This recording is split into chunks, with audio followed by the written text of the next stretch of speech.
to get YouTube started. And let's see here. Okay, that's up. I don't want that up there. Let's go to Google. I was just thinking here. Oh, before I do that, well, I wouldn't have to do that because I can leave that in the Journal Factory and I don't have to. Okay, cool. Just talking to myself here. Got to be careful on what I'm building because of the fact that it's going to require an API, and I do not have a pause function set up for YouTube.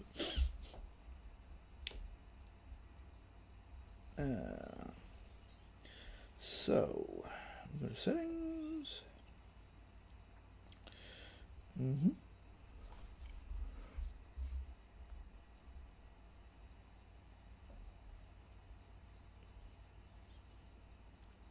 Go there. Click save. Okay, I am now officially live. Okay.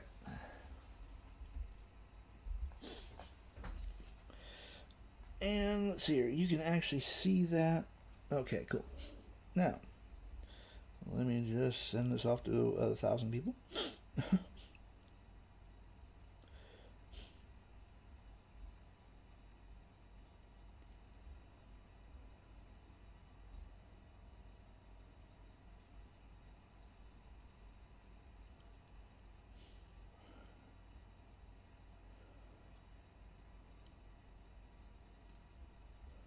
I guess I should join my own YT channel so I can see the chat and whatnot.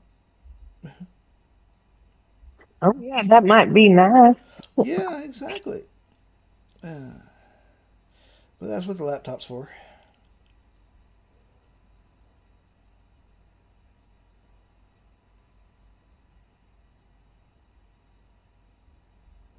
I gotta quit clicking on my big sister's profile picture. She does not need to see me go live. She's not interested in what I do.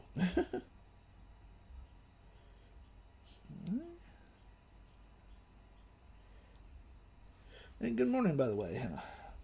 I'm also in the rabbit hole as well as YouTube, so if you want to see the entire screen, it's a little easier there. Let's see here.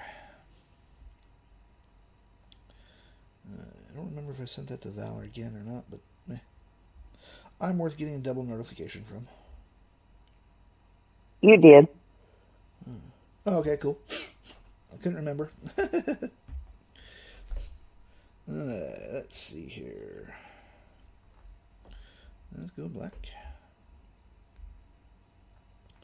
And let's see here. We'll see if she's interested in learning a little bit on AI or not. There we go. Okay. So, yeah, the whole bright idea that I have, I'm not sure if I want to call it a bright idea, is basically to make a interactive calendar. Similar to the journal look, where people can flip through and whatnot, but this is going to be a calendar format. And I'm kind of cheating this a little bit. I'm going to keep it in the same folder so that it has the look that I want, the whole flipping pages and whatnot. But I think I'm going to make it to where instead of it flipping left or right, maybe have it flip up and down so that it looks more like a calendar than a book. Yeah, like a planner kind of thing. Maybe not full blown planner, but we will see. Let's see here. They're gonna be put on days that they have things going on. Kind of an interactive planner. Actually, that would be a good idea. So instead of doing it this way and wasting my usage and whatnot, let's do what I normally do. We go to Gemini. And we're going to do a little bit of vibe coding. But this is, I do want it more to look like a calendar than just a actual planner. And this is going to be able, you're going to be able to print it out PDF, text file, CSV, however you want to, however you want the output to be. you'll be able to do it. So, new brainstorming idea. I want, let's see here.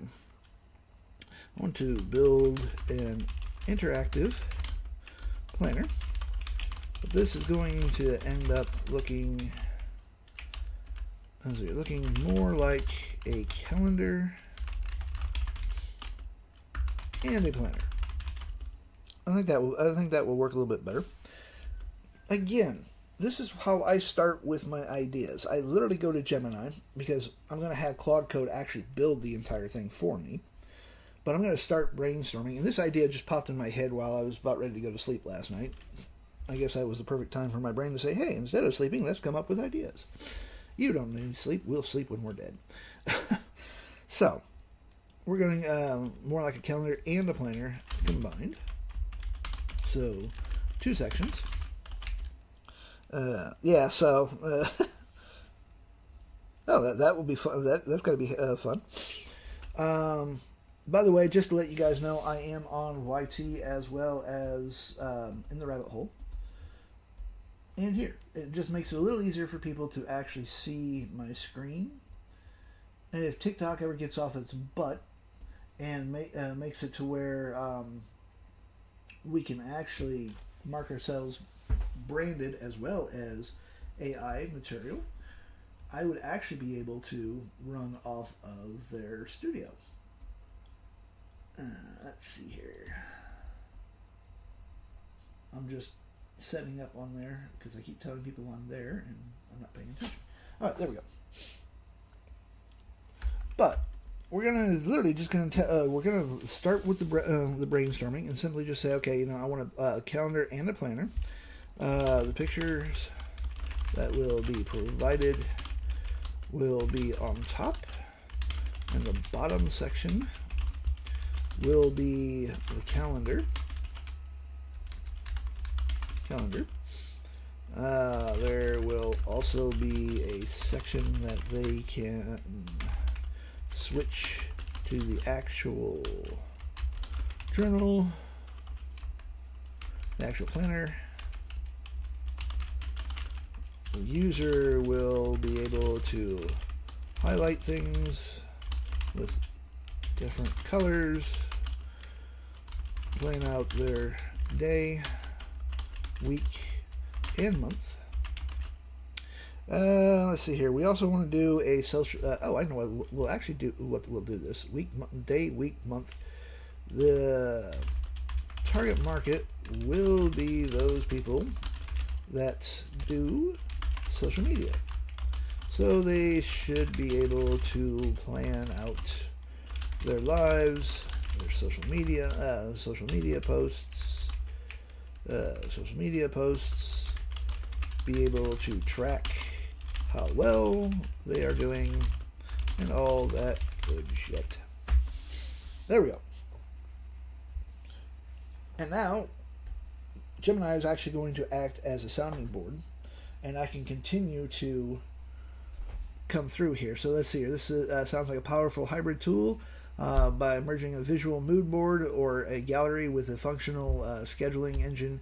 You're hitting on a major pain point for creators, the gap between creative inspiration and operational execution.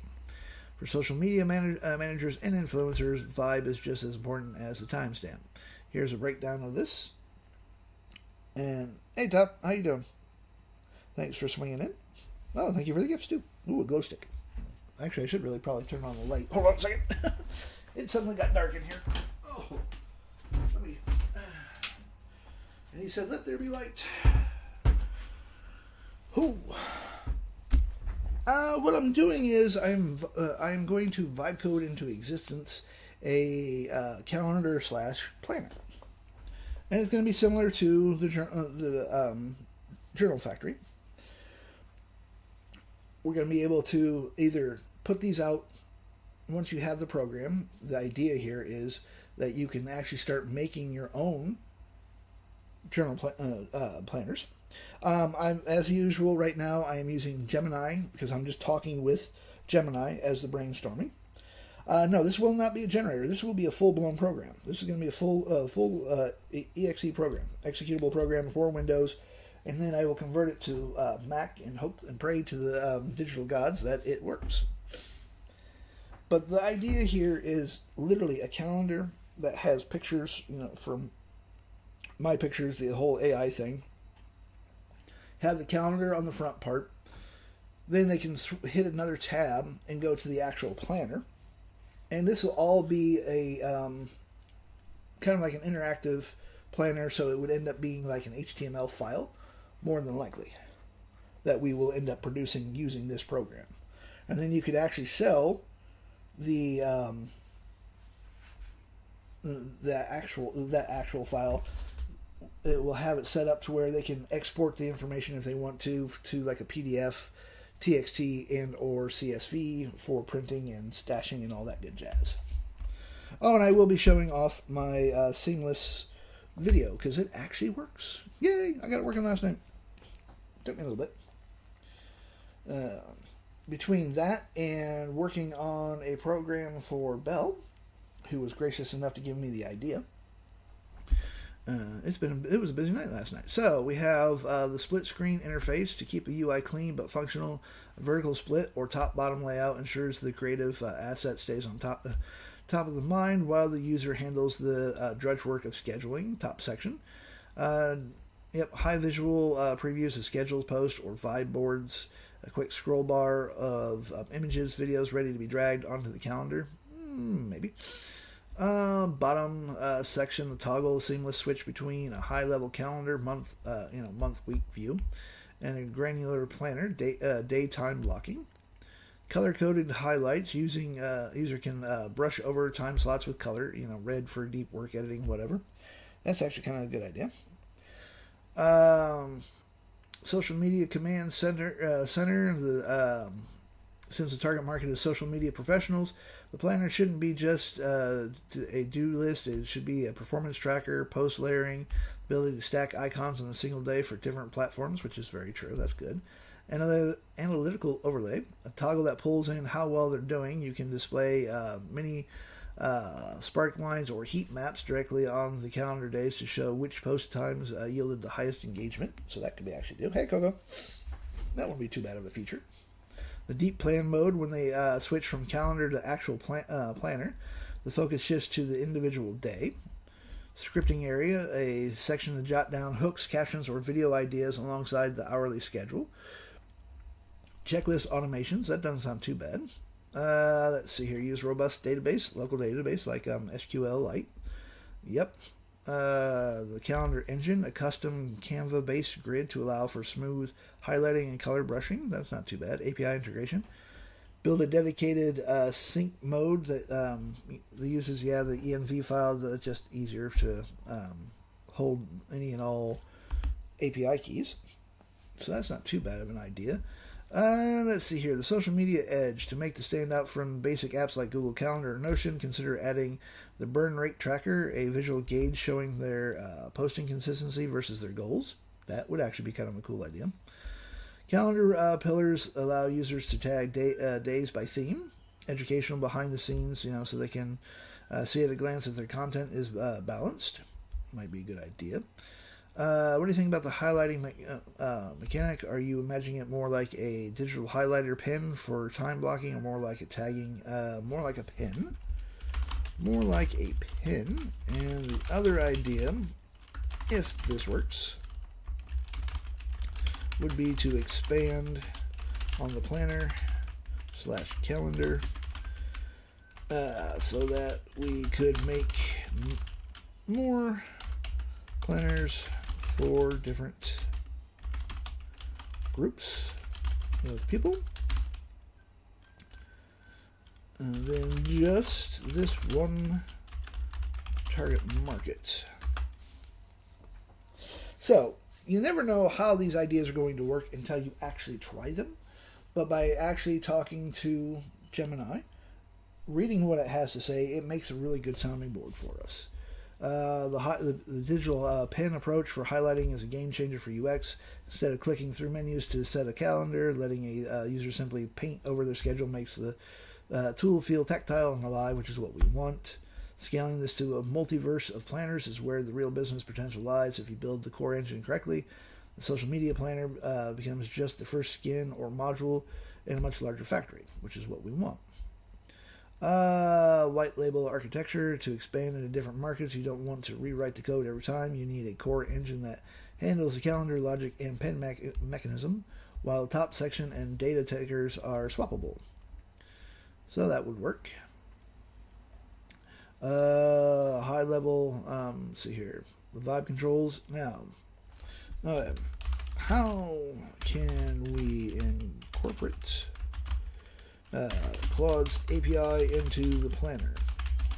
Now, mind you, the files will be an thank you for the gifts, interactive HTML file that I would then sell to people. They could then print out, well, actually they could save the planner on their computer, port everything to a PDF or CSV file for printing. So we're literally just talking to the AI to get more ideas, and once I'm actually happy with this, and of course, bring your own key, which is what I will always make my programs for, because I don't want to have to charge for a monthly fee.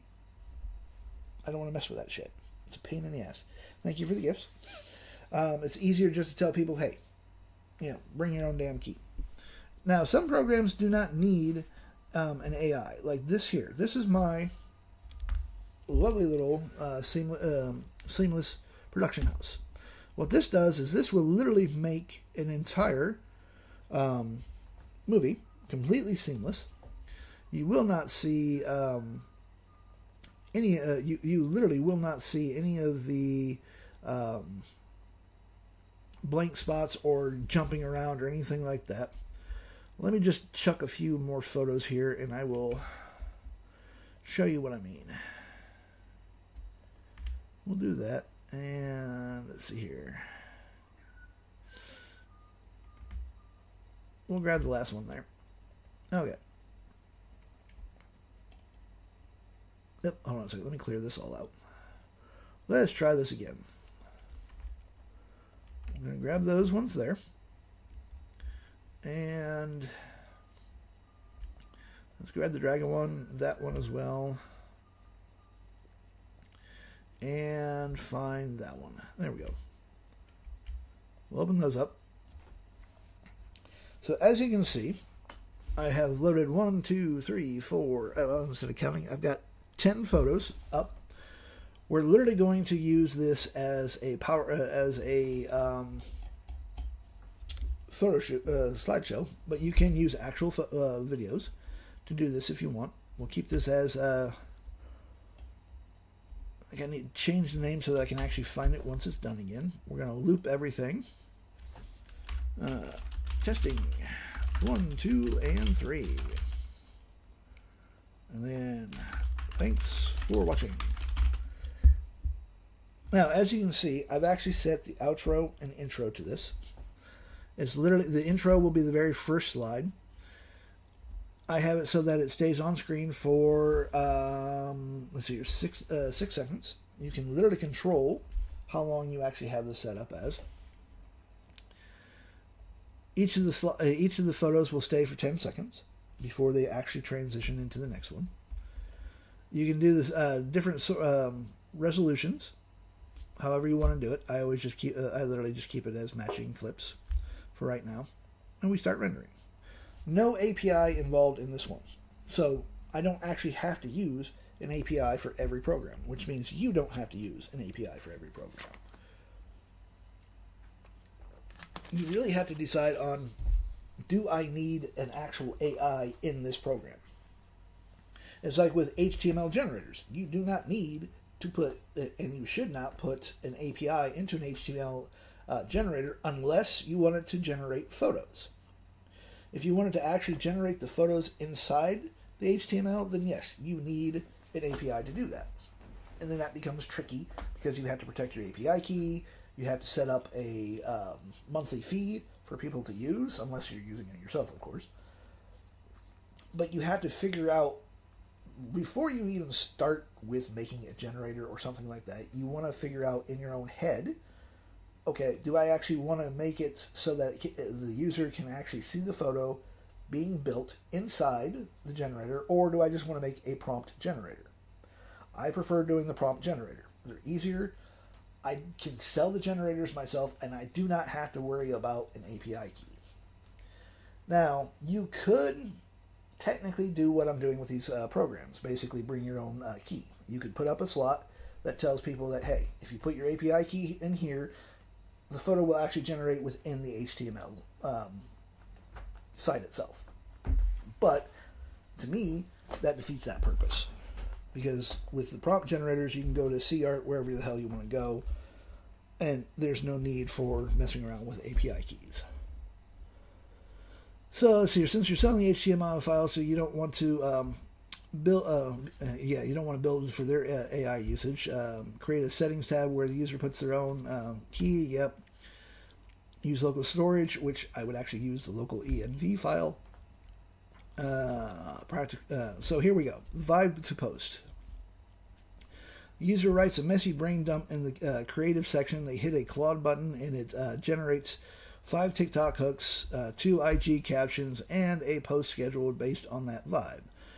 That one, I actually already have a couple of programs built into the factory, the generator factory suite, so I don't think I would do that. Hey, Lisa, thanks for joining. Let's see here.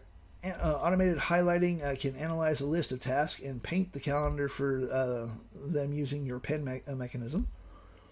Performance analytics imports their how well am I doing CSV data. Claude reads it and gives a summary. Well, that might not be too bad. So see, in reality, you might not even need, for something like this, for an interactive journal, we might not even need Claude. So really all it's basically saying is, for the most part, you can have it so that it's going to analyze tasks for them. It will actually highlight things for that. So I don't think, to be perfectly honest, I don't really think for something like this we won't need an API. So let's just leave the API aspect out, because in reality, for this, I do not think we would need an AI. And see, this is the thing. You just sit there and you go to Gemini. And this is where I always start, is I go to Gemini. It's great for brainstorming. You can use any of your AIs that you want to use. I just prefer Gemini because it's free and it's actually really decent for this. Keeps the tool lean, private user. It also removes the friction of them needing to manage their own API keys. Yep. High-end HTML tool allows you to lean into the tactile experience. So here we go. Advanced setting function, top section, image manager, drag and drop. User drops their, let's see here. Actually, I want to be the one that puts the photos into, well, actually, no, that's not a bad idea. So we could actually load our own AI art and include that in there. But we could allow the user to put their own photo in on top so that they can have their own, photos, pictures, or whatever.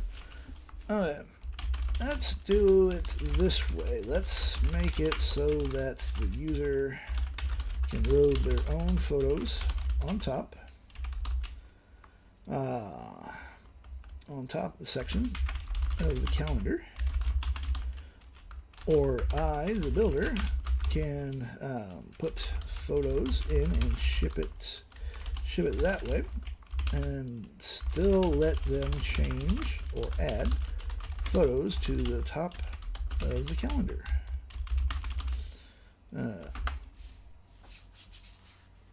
then what I'm going to do is I'm literally going to allow, once this is done, I will literally have it give me an entire prompt that I can go to Claude Code with and say, okay, I need you to build this for me. That's our next step. So we have the approach gives you the best of both worlds. You can ship a curated product with a high-end brand Bible aesthetic, already baked in, but give the user total creative control to make it their own by using local browsed storage. Yep. Users' custom photos will stay there even if they refresh the page, keeping the experience seamless. Dual source image, the Sin present shipped. You hardcored a gallery of high quality inspired images using your AI art style. That come with the file. These act as a default vibe. User uploads a swap photo button. There we go. Interface layout. The creative split. The head. To keep it organized, HTML should be a clean vertical stack. The header. Buttons for save, load, export, download CSV. A pen color picker for highlighter tool. Visual canvas, a 3-column or 4-column grid of visual frames. Each frame has a hover menu, replace, crop, or pin to date.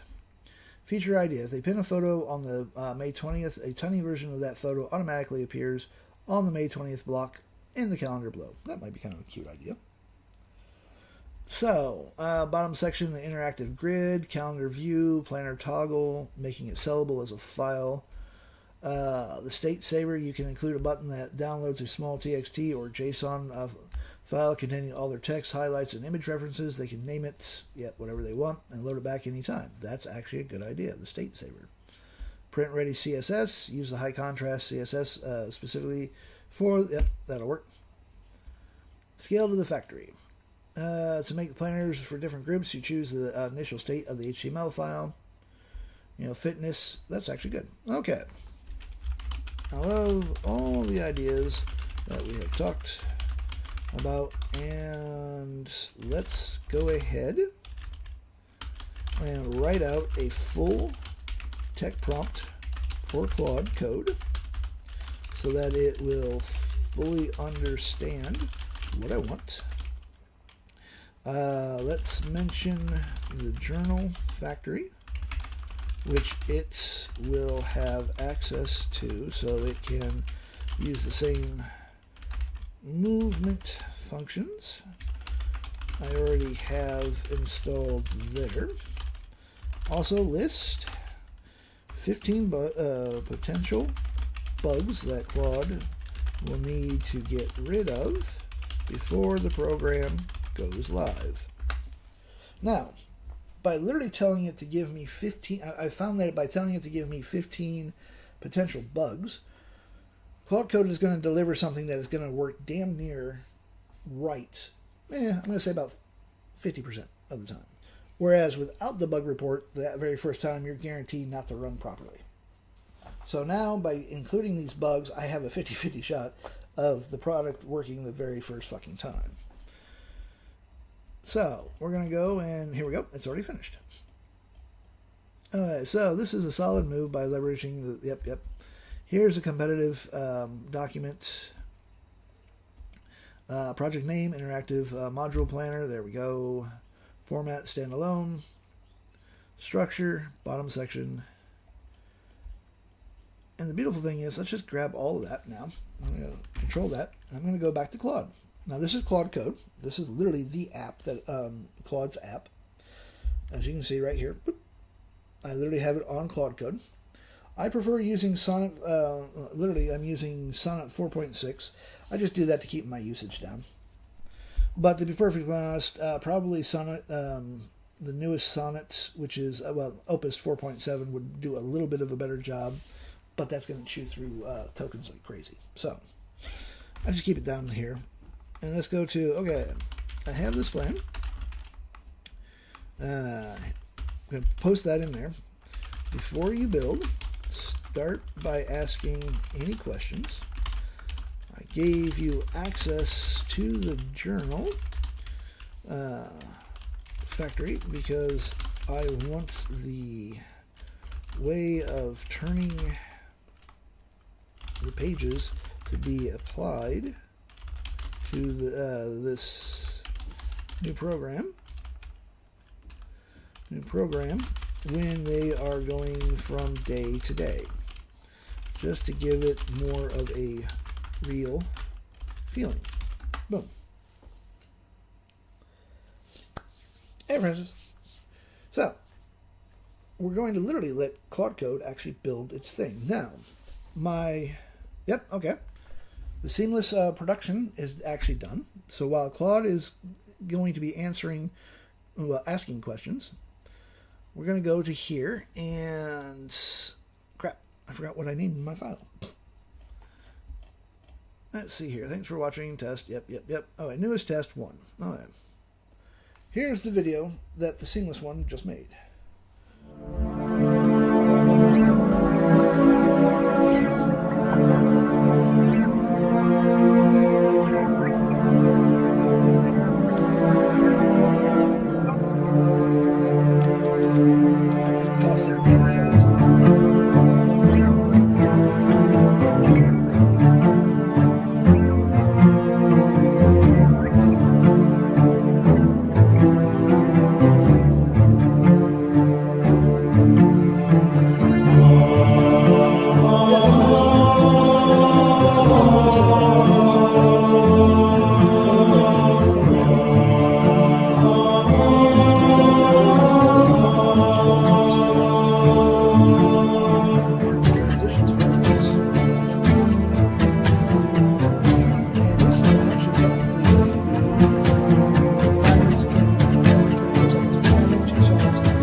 Photos that I pulled off of my prompt guide that I built, 500 freaking prompts. Which, by the way, that cost me 83 cents.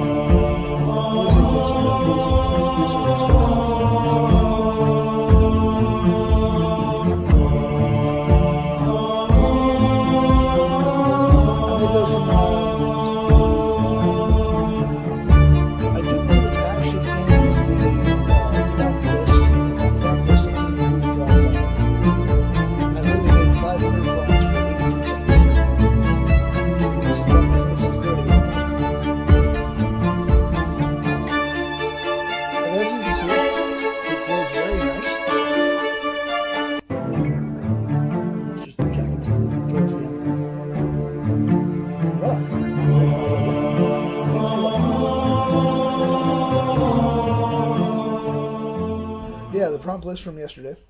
So there you go. Fully seamless. I don't have to use Canva anymore. I can tell Canva to kiss my fucking ass. I do not need to pay for you anymore. There will be a new feature added here shortly, within a day or so, to where we can actually control the transitions ourselves. I'm going to add different kinds of transitions so that you can choose, how you actually want the transitions to go. If we do this with actual video, let's go to clear all. Let's go to browse folder. Let's see here. Jax was very kind to let me use her photos, and not her photos, but her prompts. Let's go to, I just got to remember where it's at. Outputs. All right, so that's seamless. Videos. Let's add that. And we literally have 1, 2, 3, 4, 5, 6, 7, 8 videos. We're going to, instead of doing a photo shoot, we're going to do a music video. We'll leave it at cinematic because I'm literally using this. I'm just going to use the same 2 music files. Everything will actually loop. Keep the same. Let's see here. I'm going to go Things Jax. And thank you for watching. We can literally change any format, and if you actually have your own font, you can load your own font. And let's see here, we'll just keep it at white for now. We'll keep the visibility photos. That's just for the only use this for the photo shoot, so we don't have to worry about that. And we're going to literally match the clip's output. So we're just going to render that, close that off, and let that do its thing. While it's building, let's look at Claude here. Let's see here. Good, I've seen enough. The Journal Factory uses the Flip library. Here are my pre-build questions. I kept it tight, only asking what would change the architecture. Page turn scope. What exactly triggers the flip? The factory flips between full spread and a planner. The natural equivalent is A, flip between individual days. Each day is a full page. B, flip between weeks. Each week is a spread. Days are columns. C, calendar month is one view. Flip triggers the daily planner mode for that day. I kind of like option C. So let's go option C. Well, actually, to be perfectly honest, I am torn between option A and C. So, number 2. Oh, I forgot to put in 1. So our next thing is we're going to answer question number 2. The send render preset images, skip those. Skip those as we will leave it open for the user to put in their own. Excuse me. So, hey DB, we're going to let the user actually put their own. Well, not the user. We're going to put the actual. We're going to let the builder put in their own branding, which means we need a spot for no, actually, their own branding,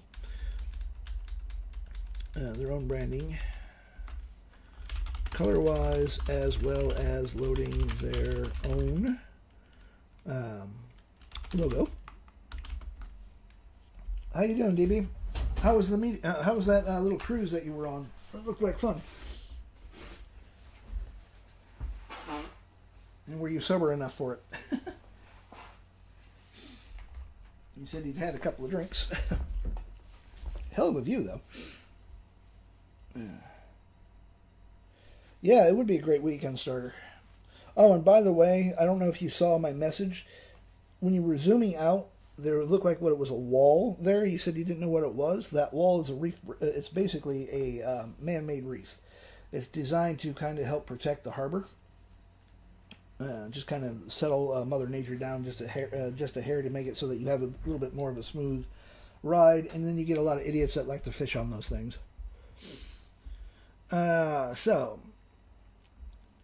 User placeholds. Yep. Social media versus multi-mode. This is a social media edition only, or do you want the vision switcher? Hints at fitness. I want to know whether to build the version type. Actually, that's 3. Let's build the switch into it because I do want to be able to sell multiple planners for different things. I wonder if AI should be included in this because of the switching. This might be where Claude would come in handy, actually. Okay, so a question of my own. What if we put in a place for the user, for the builder to put their own Claude API key in, and Claude would read their brand Bible, make the color sections of the HTML fit their brand better, and give them suggestions on what to include in the planner before they build said planner. That might be where the AI would come in handy. And again, seeing how it is all text-based, it's very cheap. It might cost 3 to 5 to maybe 10 cents. I mean, literally, I did 500 prompts, and it cost me 83 cents. So something like this might cost you 20 cents.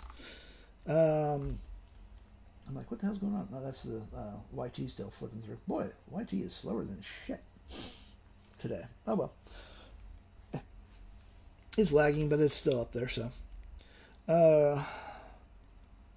Those, thanks for swinging in.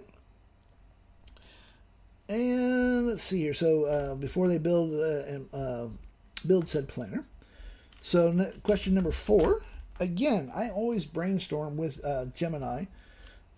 I grabbed what it actually said, asked it to give me an entire prompt to give to Claude Code, so that Claude Code, thank you for the gifts. Ooh, Dino, I like it. Very cute. By brainstorming with this and then having it build me a prompt that I can take to Claude Code, Claude Code understands everything that I was talking about, and we're getting closer to being able to be ready to build this. You too. Hope your weekend's really good. So let's see here. We already answered number 4. So the canvas top section layout says a 4x4, which is the default you want shipped, and should users be able to toggle between them? Users should be able to toggle between them, because the idea I had in my head is not only could they use their own photos, but if they wanted, they could use it as a family photo frame kind of thing. And then number 5, model first or desktop, mobile first or desktop first.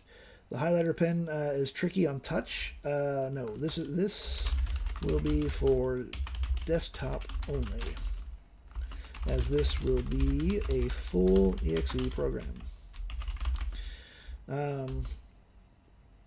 The touch is just to make it feel a little more real, if that makes sense. Boom. So we just send in our answer. Now, our seamless thing here has actually finished. Find out what my name, okay, test 1, did I actually, so here we go. Voila, test 1.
Shows up, text is at the very end,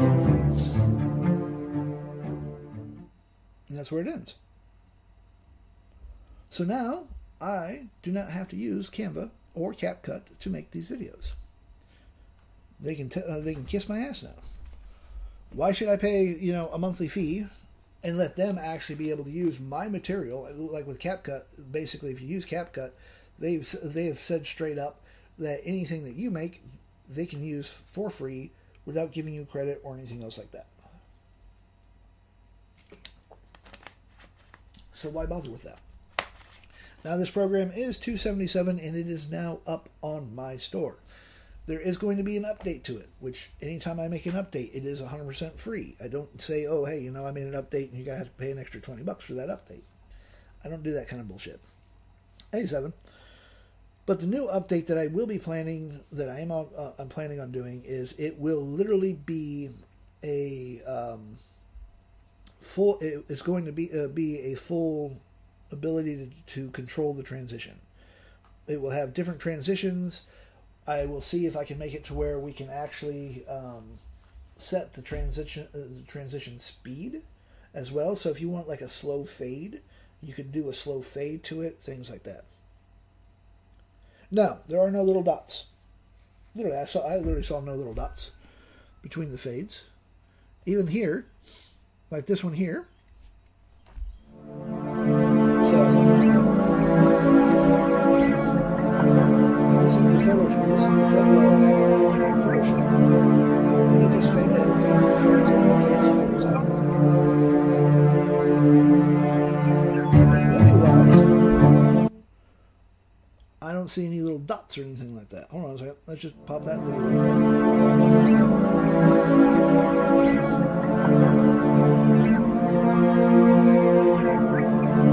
See, it literally blends in together.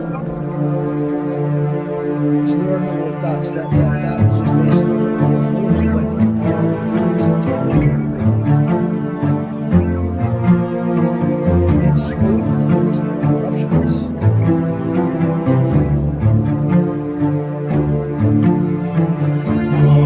The idea here will be to be able to control the transitions, having different kind of transitions. On the phone, Hannah, nothing's going to be perfect, hon. This is still going to be as seamless as you're going to get. And it's more seamless than what it is going to be on CapCut or on Claude. And not Claude, Canva. And it's fast. It runs off your own CPU. There's a one-time fee of $277 that you pay to me because I built the program. And after that, it saves you a shit ton of money because you no longer have to use Canva or CapCut. It's fast. It's easy. So, let's see here. These are real solid answers. I can see the full vision now. A few sharp follow-up before. So, we have a couple of... excuse me. Here's what I propose on the A versus C combination. You don't have to choose. The architecture would be calendar month view, default landing, flip right page, okay, to change months. Click a day cell, the page turns into the day view. That'd be kind of cool. Inside the day view, flip left or right to move the day to day, like turning real pages. This gives you both the overview and the immersive. That's perfect. On the Claude API build feature, this is generally great, and I want to build it right. A few things I need locked down. Where does this live? A separate build setup screen on the first launch before the user sees the planner, or a persistent setting panel they can return to? What does the brand Bible look like? Okay, so I like the idea that you gave me on the calendar view. The brand Bible will be a TXT or PDF or a doc file. Let's see here. What should Claude output? I'm thinking hex color pattern, suggest a mode, and pre-fill list that can... let's let Claude make the color palette, suggest the mode, and do some pre-filling, but let the builder override what Claude has put in. The API key will be in a env file that is stored on their PC. The HTML actual outputs will not have access to any AI as it won't need it. Option A, build it as a standalone HTML file, run in the browser, package into an exe. Extend journal by itself, add this planner as a new note. I wonder, because I was planning on bundling these together. So, here's a question for you all that are here. Those that know the Journal Factory literally builds journals very, very quickly. And, I mean, we're talking very quick, very cheap. So, what if instead of building this as a standalone, I include that as part of the journal? So not only are you selling a journal, but you're selling a... Nope, never mind. I don't like that idea. That will end up bloating it. That would bloat the Journal Factory. And I don't like bloated software. So, no. Never mind. I answered my own question. Let's build this as a separate program. That way, if people don't want to make planners, they don't have extra crap in the journal program. There we go. And we'll let that go. Now, Claude will take its time, and it will. Do I have this? Oh shit! Hold on a second. I forgot. I got to set it to bypass. Yes, bypass. And by setting it to bypass permission, it's going to basically run the entire program, and I don't have to sit there and okay every single damn decision that it wants to make. That just gets irritating.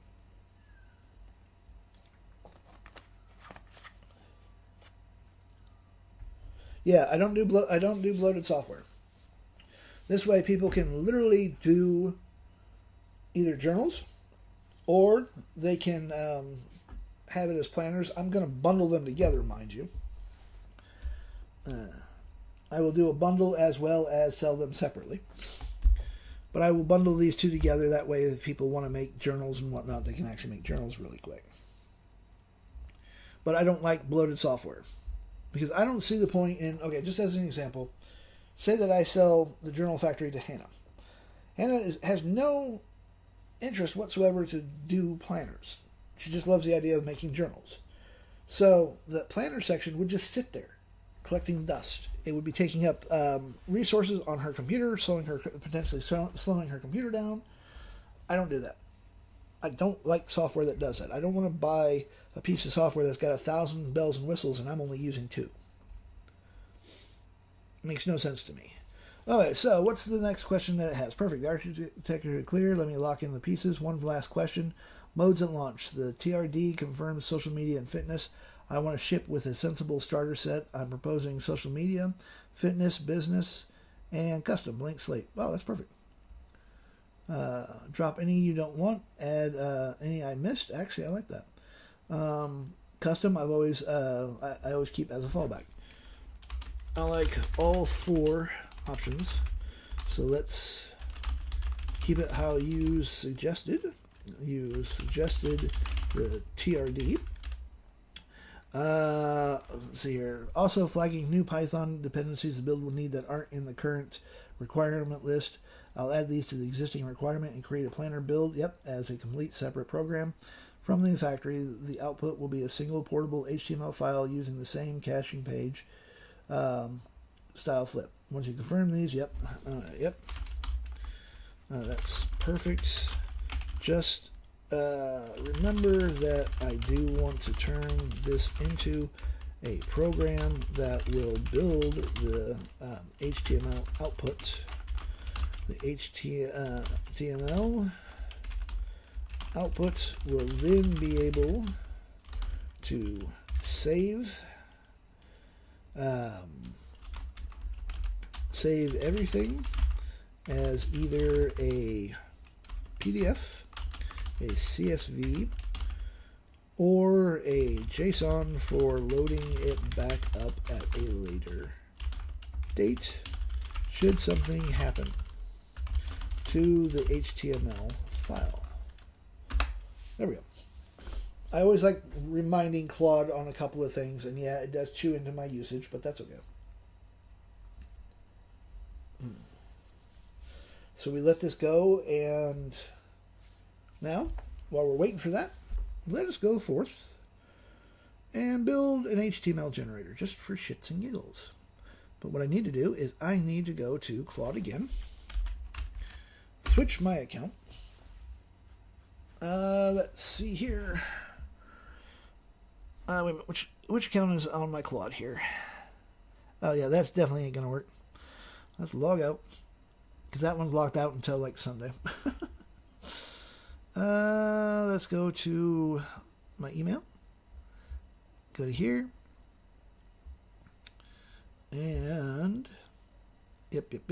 Email. Hold on 1 second. I'm just going to pause this. Hey, I need to actually pause my email. I think I'll pause this just for a second.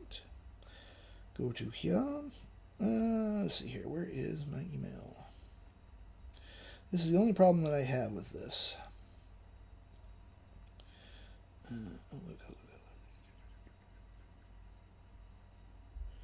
Outlook. And go back to here. Okay. Where's Anthropic? I would if you actually gave me the freaking email. It's being a pain today. Hold on a second. Anthropic once in a while will get a little slow. The joys of it.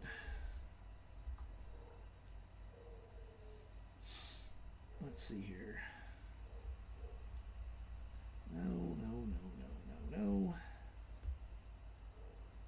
Back. Cancel that out. Set it another way. There we go.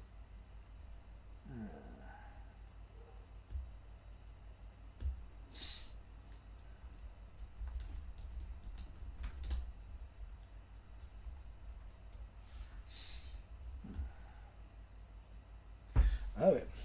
Yep, it's being slow. And the problem is if we use Perplexity, Perplexity is even slower. As you can see, Claude is now using... Actually, let's see what the usage is on this one. Let's go to our settings. Let's go to usage. Oh, hell. I'll just switch it over here. Hold on. Because Claude is being slow.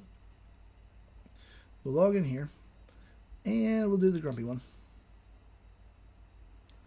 Continue. There we go. That'll work. I literally have 3 accounts now. Just because of the vibe coding thing, I'm literally running out of time every single time. And it was beginning to piss me off. And this started because my very first account with Claude got hit with a really annoying ass bug that basically locked me out on day 1. Instead of it transferring, clearing out my weekly thing, it literally made it to where it locked me out for an entire week. And the one thing I will say about Anthropic, their customer service fucking sucks. I sent over 10 emails. I sent out X posts as well. Not one damn response back. Even Claude, their own AI, said it was wrong that they were doing that. So let's build us an HTML generator. Let's go. Before I do that, let's see if this Claude is building.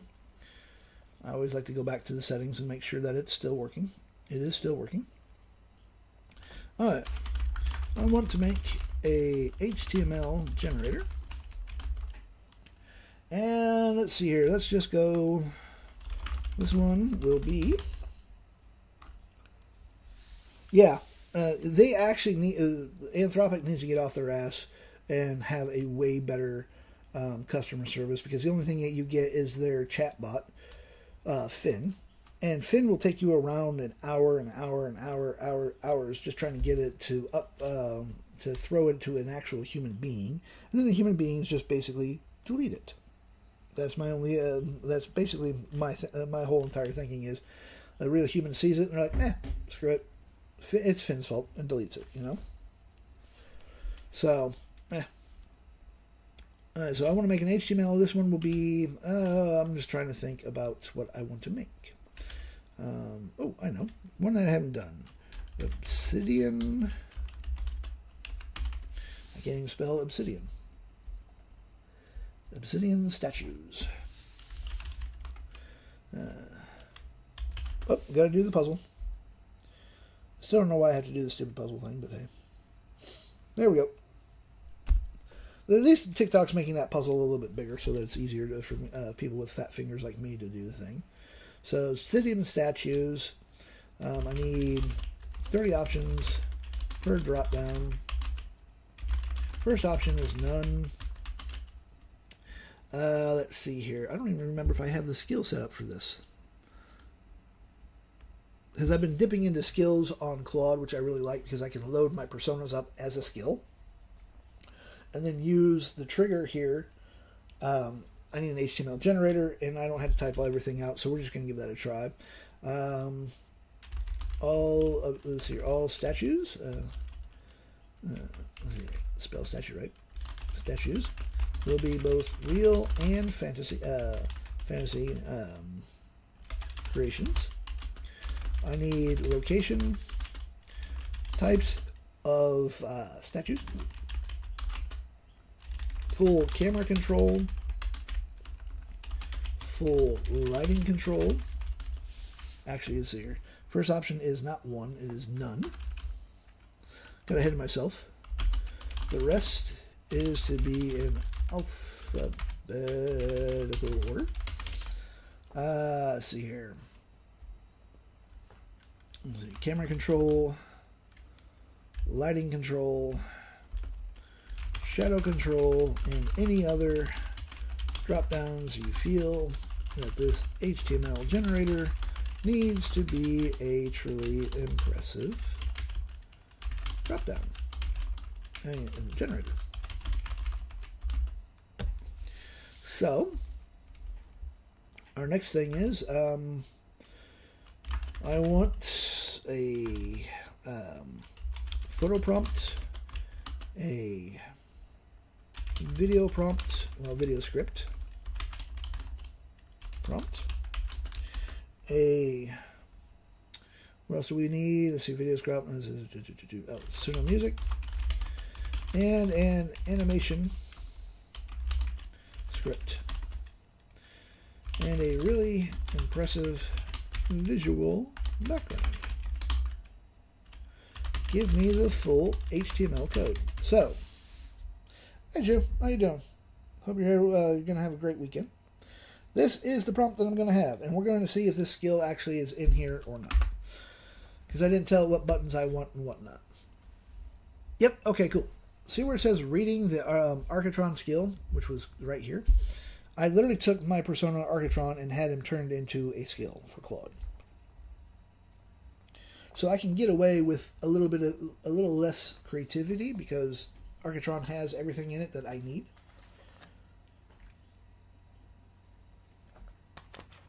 And I don't have to fight Claude to play the frickin' role.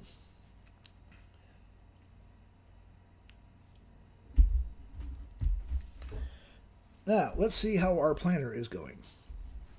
Alright, good. It's actually using the tool search, so it's going to start loading things. It's literally building right now. It does take it a while. Right now it's been working at 8 minutes and 53 seconds. So we're literally building an entire vibe coding planner into existence. Will it work? I have no damn idea. More than likely, though, the very first time I run it, it's not going to work. Pretty much guarantee you. This one, like, as an example, my Seamless, which, oh, by the way, that reminds me, I need to do, hold on a second. I need to send this to somebody as well. Where did it get to? Let's see here, go to Google Drive. This is where I love my laptop. And then my laptop running on the backside. Hey, Lady T. Hope your weekend goes good. It is, I think, what, Thursday, Friday, something like that? What is it today? Yeah, it's Friday for those in the States. It's Saturday morning for me. I had to look and see, which is quite sad, to be perfectly honest. My days get a little scrambled. And let's see here. Sure. Where are you at? Where are you at? There you are.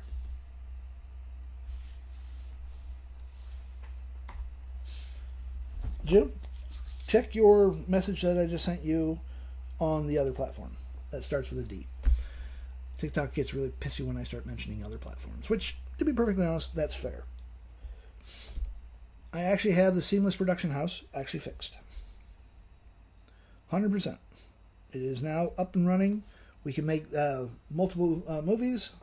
We can do long-form movies. You can literally have a 2-hour video if you want. All you would have to do is load up 2 hours worth of music and either a ton of photos or even a couple of, just like one little video, and that one video will continually loop until the music is finished. 100% seamless. You don't really see the transition that much. And we're still waiting for Claude to... Okay, Claude is actually building our generator here. Have you tested out? Test it out for me if you would. And I will once again just show you just a quick little video that we did. Well, actually, once we get this generator up and running, what we'll do is we will turn it into a seamless little movie, because it does both photos and videos now. So you can and supposedly you can actually mix them in between. Why don't we just try that while we're waiting for Claude to get off its ass to finish this thing up? Let's clear that off. We're going to browse folder. All right, we got those in there. And we're going to browse this here. Let's grab some photos. Outputs. Wrong. Right. We go back to seamless. We'll go to pictures. Let's just grab some of these pictures here just to see what happens. There we go. And then what we can do, that did not want to do nice. So I see another thing that I'm going to have to do. All right, so basically I need to make it to where I need to break that down. Hold on one second. I need to make it so that it will accept photos, folders as well as individual files. So we're going to go make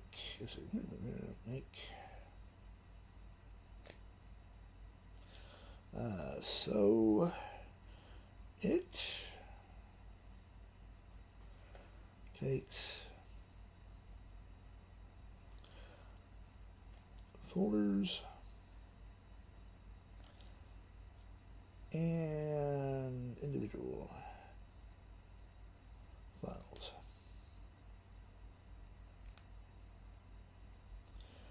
And seamless. Yet another freaking sticky note, folks.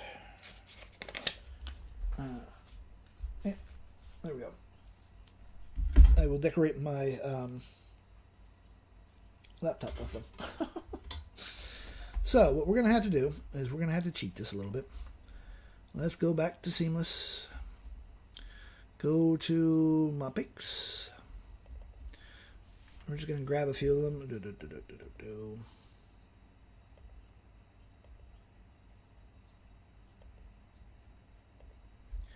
Copy those. Actually, we'll cut them. Cut those, go to videos, dump them into the video file. Alright, let's try this again. This should be interesting to see what happens. So, clear all, browse folder, seamless, we go to videos,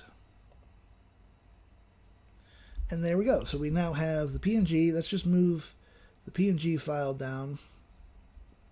We'll move this one up. As you can see, we can literally move files up and down wherever you want to place them. And before, bring that one up. And then I really should make it to where we can drag and drop these a little bit so that it's just a little easier. And let's see here. Bring the MP4 up there. Bring that there. Let's just start that off like that. There we go. 2 pictures, videos in between. We'll drop that one down. Oops, I didn't mean to do that. I meant to drop that down, not up. Alright, cool. We're going to keep this as everything else. We're going to test. We'll change the name so I know what it is. True test. .mp4. Well, actually, we'll leave the MP3 part out. And we'll start blending. We will make a photo. So basically, we're going to make a video that literally has videos and photos all together. If this works, great. If it doesn't, well, it just tells me there's something else that I have to add to it. So we go to HTML. Oh, I've already hit my limit. What the hell? Already? Well, shit. That's annoying as hell. How did I hit the limit already? That should not have happened. Let's go to languages. Let's go to settings. Here we go. See, this is what I mean by hitting limits already. And yes, it did. It hit the limit already. That's irritating. So now I have to wait until 3 hours to finish this one program up. Because it did not actually I don't think it actually finished the program. Let's just have a look. Let's go to journal. And let's just build that. Go into here. Go back. And no, it did not build it. Because we hit our limit already. Damn. I didn't think I was going to hit the limit that quick. So that was actually building. This is why I literally go to Gemini to start with. And now I'm going to have to check my freaking email again and see. Let's go to, let's just log this out. Oh, I don't want to log that out, actually. I need to go back to, before I log back out, let's go back one. Let's see here, Obsidian statue, because I do want to grab that.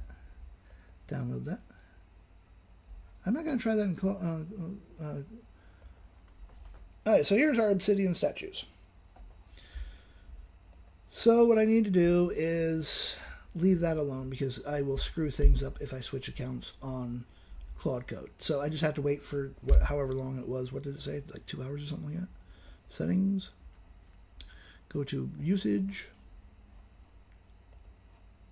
Yeah, 3 hours. So that'll be a project for tomorrow. I will finish that up. I will literally finish this up tomorrow. And now that I know that I have that limit, well, I'll finish it later today, and I will show off the planner factory tomorrow. Now, mind you, I could actually chuck some more cash onto it if I so wanted to do that. But that would probably eat into 10 or 20 bucks for very quickly building an entire program like that. And I don't want to do that. Not today. So, let's see here. We literally have, let's go to randomize.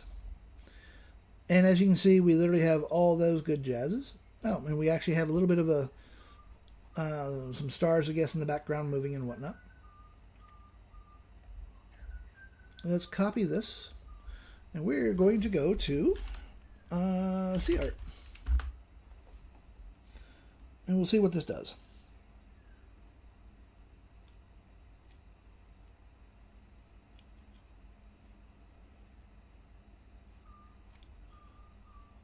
Wait until it comes up here. But we will make a couple of seamless videos out of this very easily.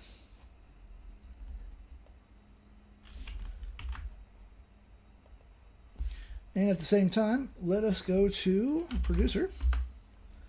And we're going to grab the Suno music.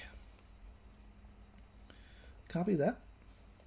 Which is now, oh, by the way, producer is actually called Flow Music. It is no longer called producer. They keep changing their freaking names. Which is irritating as shit when they do that.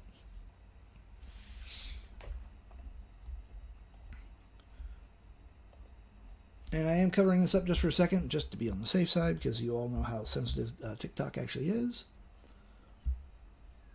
Yep, see, there we go.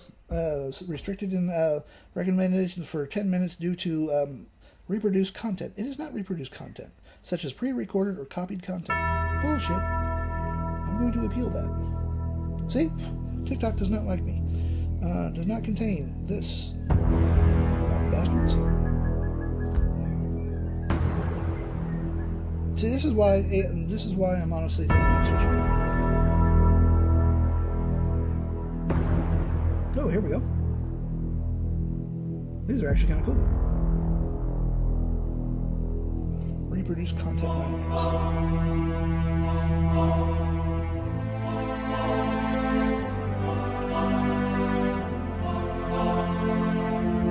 I kind of like these. Music kind of dramatic as well. So let's randomize a couple more.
try this one here.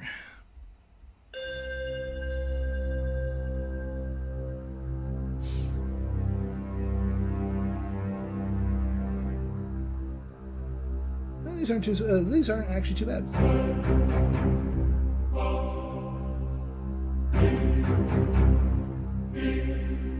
So let's grab all 8 of these. Well, actually all 16. Download them all.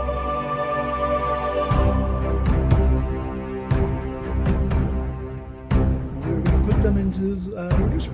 I mean, into the seamless.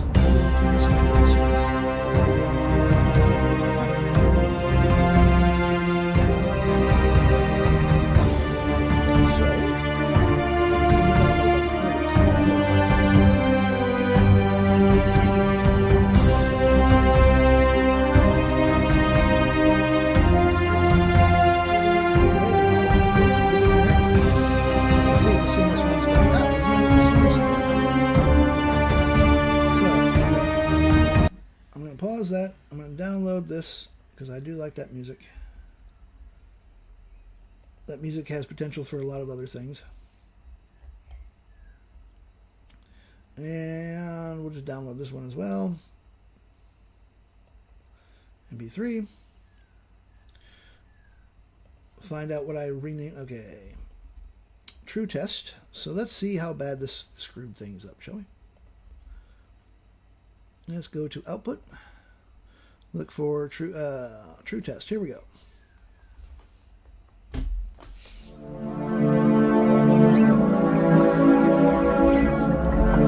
see how well this actually handles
So we now know that works.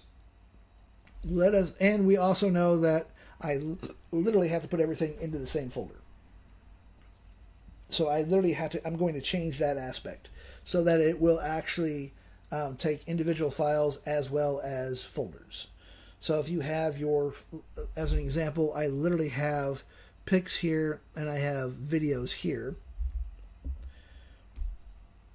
If you have right now, it's only taking one file, and if you try to do individual ones, it won't let you do that. So, you have to choose either picking what you want, or going from it's too much of a hassle. So I literally have a sticky note on my laptop to say, hey, we need to make this change. There will also be different transitions that I'm going to be including in there. And again, all updates that I make for all my programs are free to those that buy it. I simply send you out an email, or I will send out a blast here on TikTok or in the rabbit hole and say, hey, go back to the drive file, download what you want. There has been updates. So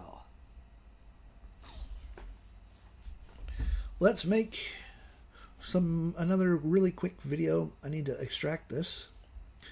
Let's go to extract all. We're going to extract straight into that file. You can do more than just 2 music tracks. You can put as many movie tracks as you want. At least I'm pretty sure you can. Let's just clear all. Instead of me saying, oh, you can do this, let's see what happens if we can actually do this. So I'm pretty sure we can do more than just 2 video tracks. Yeah, see? 5 video tracks.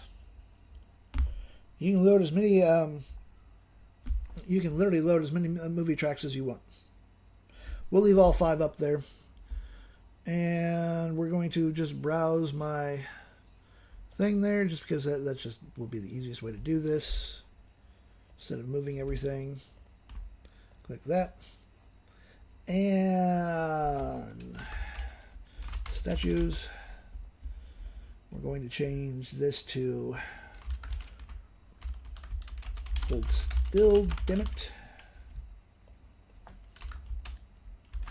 Are you sure they did not move? Let's actually browse my...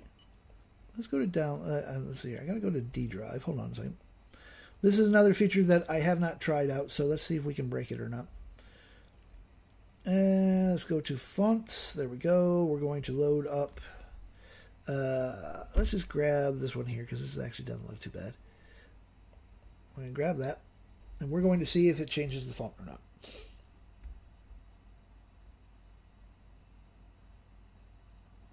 Oh, I see what you mean. Yeah, okay. Gotcha. So basically what you're saying is that, like here, I can remove the intro and outro. I can move any of the songs. But we can't do that with the songs.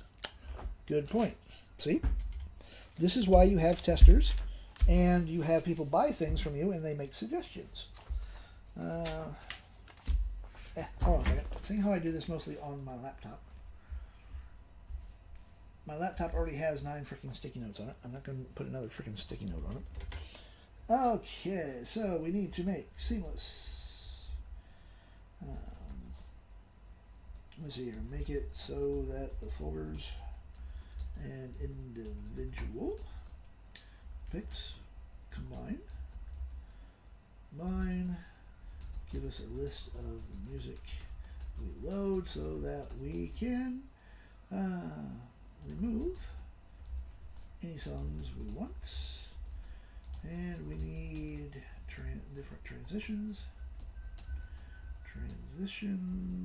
as well as let's see here, control of the speed of the transitions. There we go. Voila. That's what notepads are for. I can get rid of the sticky note now instead of having my entire screen filled with freaking sticky notes. And we're going to start this up. So now, this literally just runs off your CPU. It doesn't run off your graphics card or anything like that. It tends to be relatively fast. And we now have, let's see what other Obsidian statue types that we have. Angel of Reckoning, Cosmic Deity, Crystal Golem, Curse Knight. Let's do the Curse Knight. And we're just going to generate that. Copy that. Oops, nope, I don't want that. I want to actually copy that. I don't want to copy the Suno music. Prompt. And boom. Yeah, I see what you mean, Jax. That's actually a really good point. I'm going to add some different transitions. I don't know what kind of transitions I'm going to add, but I'm going to do that. Damn, 118 photos, and it made a 6 minute. That's not bad. 6 minute plus video. And it will all loop if you want it to. The text file works. Another section that I need to add to as well is I I might add, I'm going to see. I do believe it was Bella that actually suggested that she said making it to where you can have text running all the way through it if you want. But yeah, it's going to take a little bit to render that much. The more we add to it, the more it's going to render. Those are kind of... Okay, I see one night and that's it. Let's just randomize this again. Copy that. And we're going to pop that in there.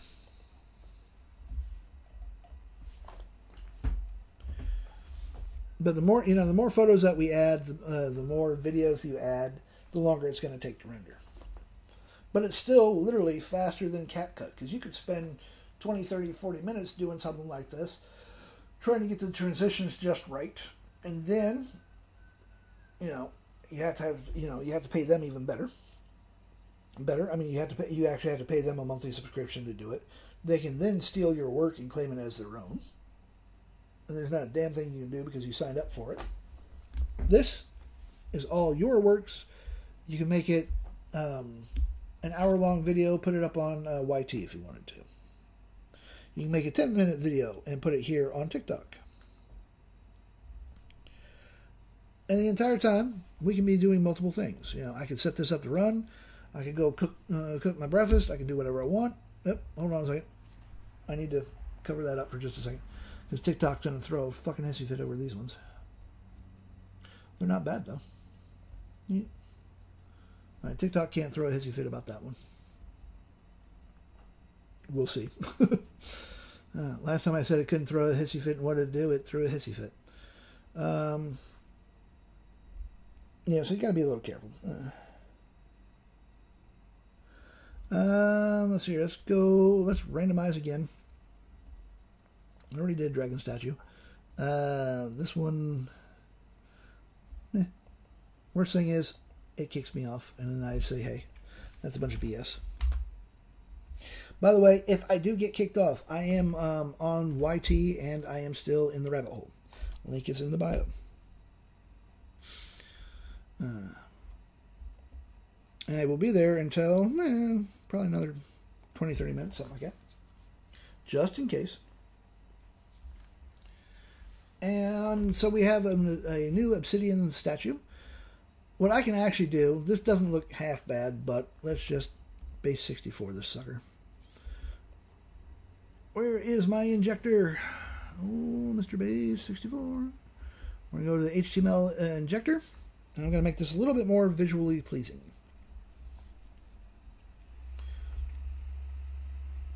Here we go. We're going to find the file. Why are you kicking in? Not like I'm using you. There we go. That's the wrong one. HTML injector. That's much better. And we're going to grab a couple images here, and I actually want to do the whole left-right thing. We'll grab that one there because that one's kind of cool. And I want to actually do 100%. We need to set the opacity to about 45. Because if I do it at 100, it's literally going to cover the entire... That's close enough. It'll cover the entire drop downs. You won't be able to see. You will not be able to see it. We'll add another photo. We'll drag this one here because that one's actually pretty cool looking as well. And we're going to put that on the left-hand side. Again, 100%. Drop the opacity down to 44 to match. There we go. We'll keep the font how it is, so we're going to close the font off. Select the logo. I'm going to put my logo. Oh, we will literally find my logo here. I know it's in here somewhere. Oh, logo for the realm render. And we have to go to here. Oh, go away. And let's see here. Oh, wait a minute. I don't know if I actually use Google to actually go to there or not. There we go. We're going to literally grab that. And we're going to literally inject it into my Realm Render. And then our tagline is build without restrictions. There we go. We'll leave it at medium, and we're actually going to make it to where it is pulse scaling. Let's go with this weird purple kind of. There we go. That's the one I want. Then all we got to do is build it, and boom, we're going to change the look of it.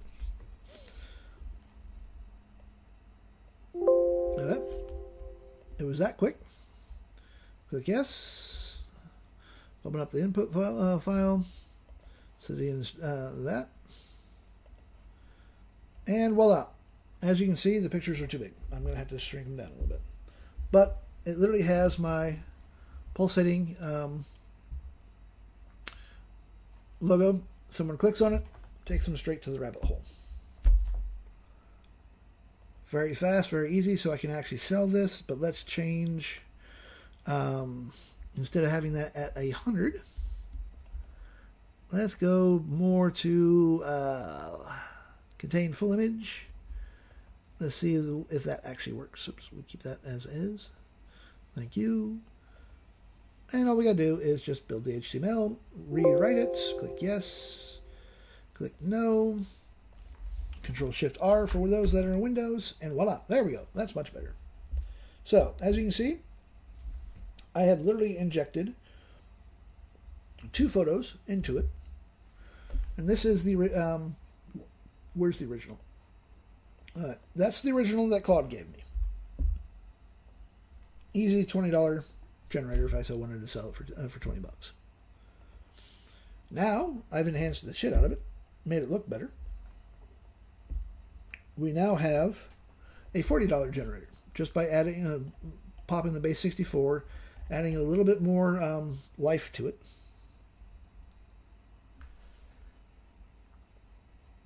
And as you can see, the particles are still floating up as well. They're a little hard to see, but that's okay.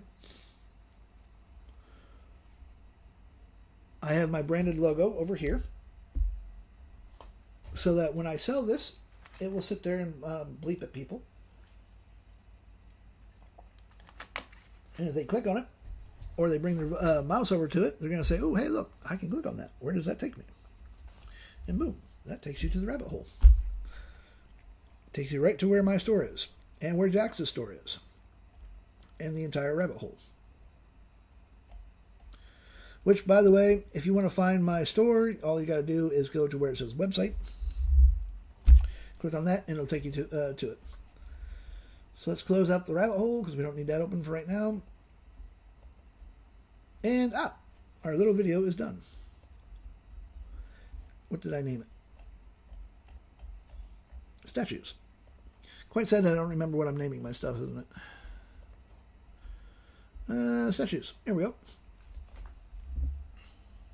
And voila. See, it actually changed the font. It actually,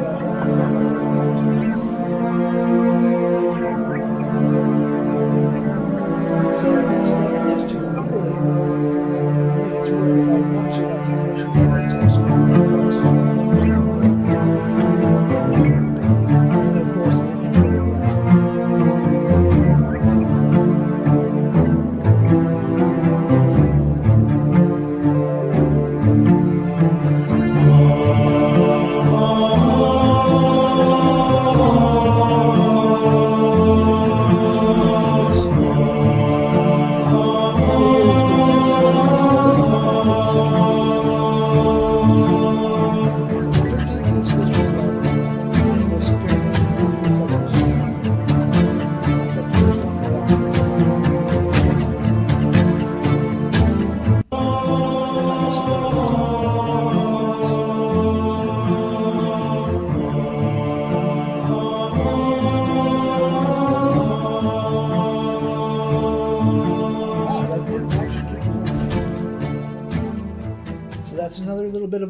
that's literally a little bit of a bug or feature.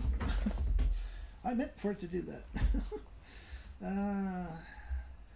Make it so that the text The intro, outro actually wraps to fit the pictures and or videos.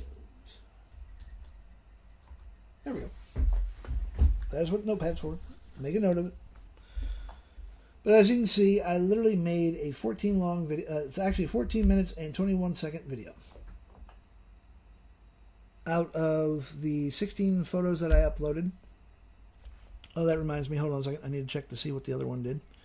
Where's CArt at? Oh, those are safe. CArt, by the way, when you are using CArt to do the artwork, you have to be careful. It does do spicy work. So, and out of curiosity, let us just go to let's just randomize one of these. Randomize. Let's go to the video script. Copy active. Let's go to not Genspark. We're gonna go to GeminiGen.ai. Yeah. Log in. Oh, yep. Log in. Thank you. I can log in. Verifying. Yeah. Yep. Well, of course, I'm a human. Log in, and with this one here, it's going to do free videos for us. It is literally GeminiGen.ai. You log in with your Google account, click on Studio, and we have VO3 free, Grok free, and apparently those are the only ones that are free. So we're going to go with VO3, and we'll see if it's available today or not. We'll go 9/16. We can do an 8-second video. Please verify you're human. Yes, verifying. Sometimes the site actually goes down. Sometimes it doesn't. There we go. So it's video. It's making us a video. It will literally make an 8-second video. Now, see, you can make multiple videos here. I have not seen it actually hit a limit on this for free. And we can download all of the videos that we make and seamlessly join them into one long-ass video. Great for social media. Put it on a YT channel, like what I've seen a few people do. They literally will be playing some long-ass videos, a playlist of, an hour or two. You can loop literally one video if you wanted to, or one photo, while that music is playing the entire time. Or that one photo would just slowly, or that one video would just keep phasing in and out. And the Base 64, by the way, program is on my store as well. That's $20. This one here, the Asset Injector, it is $20. Makes it so that you can actually change the background however you want of your generators to enhance them. Let's see, this does take a little bit of time to actually do.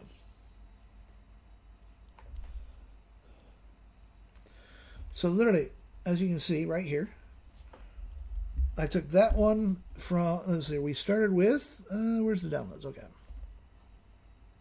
This is what Claude gave us. It's an okay background, an okay generator. But this one here is way more visually appealing. I can change the fonts as easy as just clicking on here, going to replace font. And we're just going to keep replacing. Let's see, Railway. We go to top that one there. Sans, oops, Railway. Do that one. And there, voila. And all I gotta do is press a button. Change that, click yes, override. Do not open that up because I don't need it. If we go Control-Shift-R, as you can see, I just changed the entire font to whatever I wanted. So if you have fonts, you can literally change the fonts as well. Now, I have said this multiple times, so I'm going to say it again. With base 64, you have to be very careful with this. If I were to put this on a community and make people pay me to use all my generators, it would literally cost you, well, it wouldn't cost you anything. Say that I injected both these photos, I put in my logo, and I've changed the font. If I were to load this up and let people actually go, and the only way they can actually go to this is by paying me a monthly fee to go into my community to use my generators, this would be slower than a dial-up website. Because of the fact that when you turn something into a base 64, you're basically doubling to tripling the size of the original file. So what you can do with this injector is, if you want to actually put this on your community, instead of turning it into a base 64, what you would do is you would literally go to wherever you have your your file hosted, and you're going to put the link here. And this will make it to where it loads way faster. The only thing that I would actually do is, if I was there's only two things that I would actually load as a base 64. I would load my logo as a base 64 and the actual fonts. Now, base 64 is perfect for fonts because of the fact that if, let's just say that you have a person that uses Apple, and they want one of your generators, but their computer, their Mac, does not have this Fifth Avenue website. Not website, but font. What will actually happen is they will not see that font. It will default back to its original, whatever Mac decides that it wants to default to, so that all the text can be seen. But they're not going to see this fancy. They're not going to be able to see this fancy font. But if you base 64 it, it basically hardwires the entire font into the HTML generator. You no longer have to worry if somebody actually has the font or not, because they now actually have the font, and even those that are using Macs will be able to see how you have it actually laid out. And by having the logo base 64 as well, it just locks it in place, and you don't have to worry about it. It's not going to slow your website down.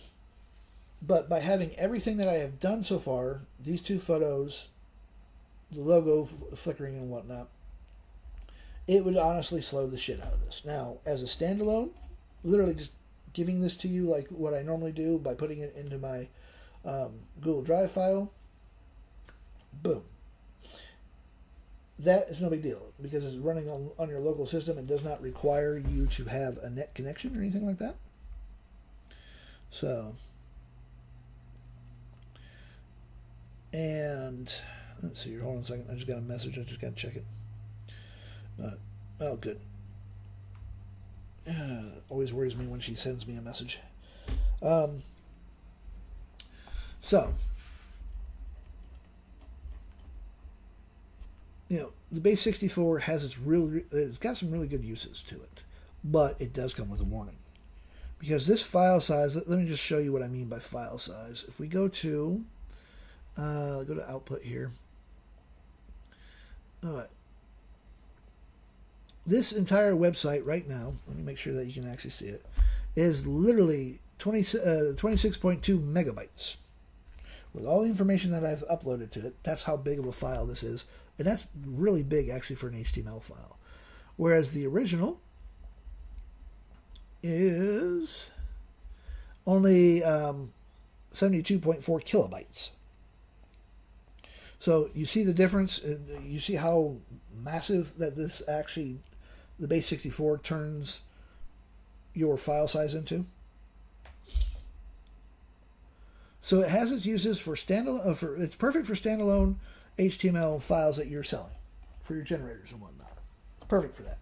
But if you want to put this on an actual website where people will use it instead of giving them the file, you're literally going to want to host your photos on your hosting site, grab the URL from there, and just put it into the injector, and it will still show up it will actually show up, but it's going to make it so that it runs way fucking smoother.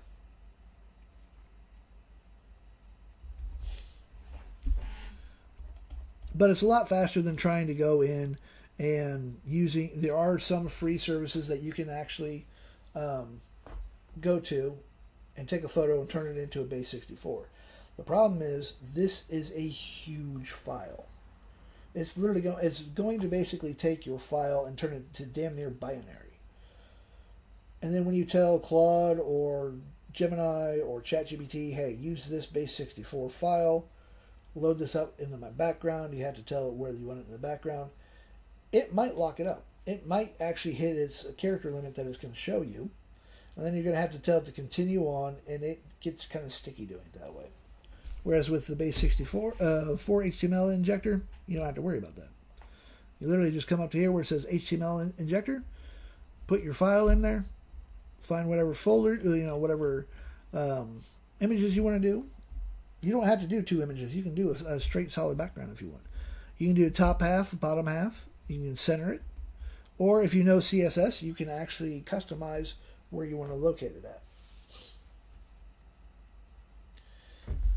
And my brain is a scary, scary thing. Right now, I'm working on a planner, an interactive planner. But unfortunately, I hit my freaking limit already. And that was because of... Oops.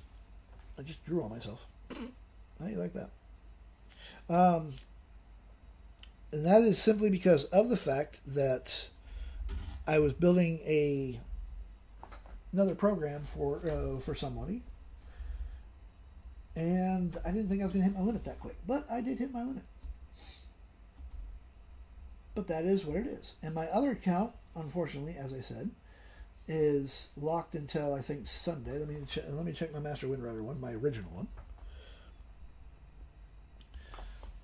But we now have the Seamless video is Seamless Production House is up on my store. It's $277. You literally no longer need CapCut or Canva, and that is my entire goal. Canva, to be perfectly honest, has its uses. I'm not going to deny that fact. It does have it has some really good uses actually. For great photo, if you need to do some photo editing, if you want to make some really amazing flyers, that's what it was originally intended for. It was never really intended for all this other crap that it's doing, like coding, making videos. They're just branching out so much that they're going to lose their core ability, kind of thing.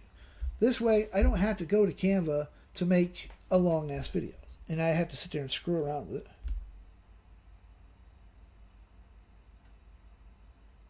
Oh, okay. And what you're going to do is you're going to literally load appeal approved, of course. See, stupid thing. All right. What you're going to do is you're literally going to go to Claude, and I cannot show you Claude because of the fact that I hit my limit on my account. But you're going to go to you're going to start up a new chat. You're going to load Arc first up. And you're going to tell them, take this persona and turn it into a skill. Wait until it does a skill, and it will actually import the skill for you, so you don't have to mess around with it. Once it's done turning Arc into a Claude skill, then you're going to say, okay, I have this other persona. I want you to do the same thing. Turn Spark into a skill. And then tell it what kind of key phrase that you want. Like, for Arc, my key phrase is, I need an HTML generator. And it automatically knows. Yeah, skill. That's what it is. But as soon as I say that I want an HTML generator, it literally knows that I want it to use the Arc skill. My other one for Spark is I can tell it I want an HTML website or a website, and it's like, okay, I gotta pull up the Spark skill. And it will continue to use the Spark skill throughout that chat. Now, keep your chat separate. Don't use a bunch of skills all together because it's going to confuse the shit out of the AI. The AI will start hallucinating, and you'll be all pissed off. So if you're going to make just HTML generators, that's one chat. If you want to make websites, that's a separate chat. Continue. Let's see what my usage is. Where's my usage at? Settings. Usage. Yeah, I'm at the end of my... Oh, hey, cool. I don't have to wait until Sunday. Well, actually, yeah, I do. 18 hours and 56 minutes, and my weekly use will be back to normal for my main account. You're most welcome. And Claude is still being slow with my other one, sending me email, not wanting to send me email. It does do that once in a while. It's irritating as shit when it does that. Let's see here. Got a message from somebody. Hold on. Ah, okay, cool. So, we have that done. We can literally now make completely seamless videos. I need to make some adjustments to it, and that will happen today. But as you saw, how fast and how easy this is now. Now I no longer have to worry about CapCut. I don't have to worry about paying Canva to do this, or CapCut. This literally requires no AI whatsoever to do all of this, to make your completely seamless, 100% seamless videos as long as you want. You can literally have a 2-minute video, a 1-minute video, or you can make a 2-hour-long video. It is unlimited. Now, mind you, of course, the more stuff that we put into it, the longer it's going to take to render. And that's fair enough. And you can just literally just let it run in the background. Just fucking ignore it. Do something else. The HTML injector does all these lovely little statues and all that good jazz. There's one other thing that I'm going to show you as well, which I did yesterday. Let me find it. Oh, there it is. Well, Realm Render. Okay, here it is. I can literally make a ton. I can literally make 500 prompts. And it takes, I think, if I remember correctly, maybe 5-10 minutes to make 500 prompts that I can actually sell as an entire prompt pack. So what we're going to do, we're going to load up. Let me make sure you can actually see this. This is literally called Realm Render Prompt Forge. And we're going to load up my brand Bible, because I know I have the Realm. Let's see, that's the render prompts. Let me find it here.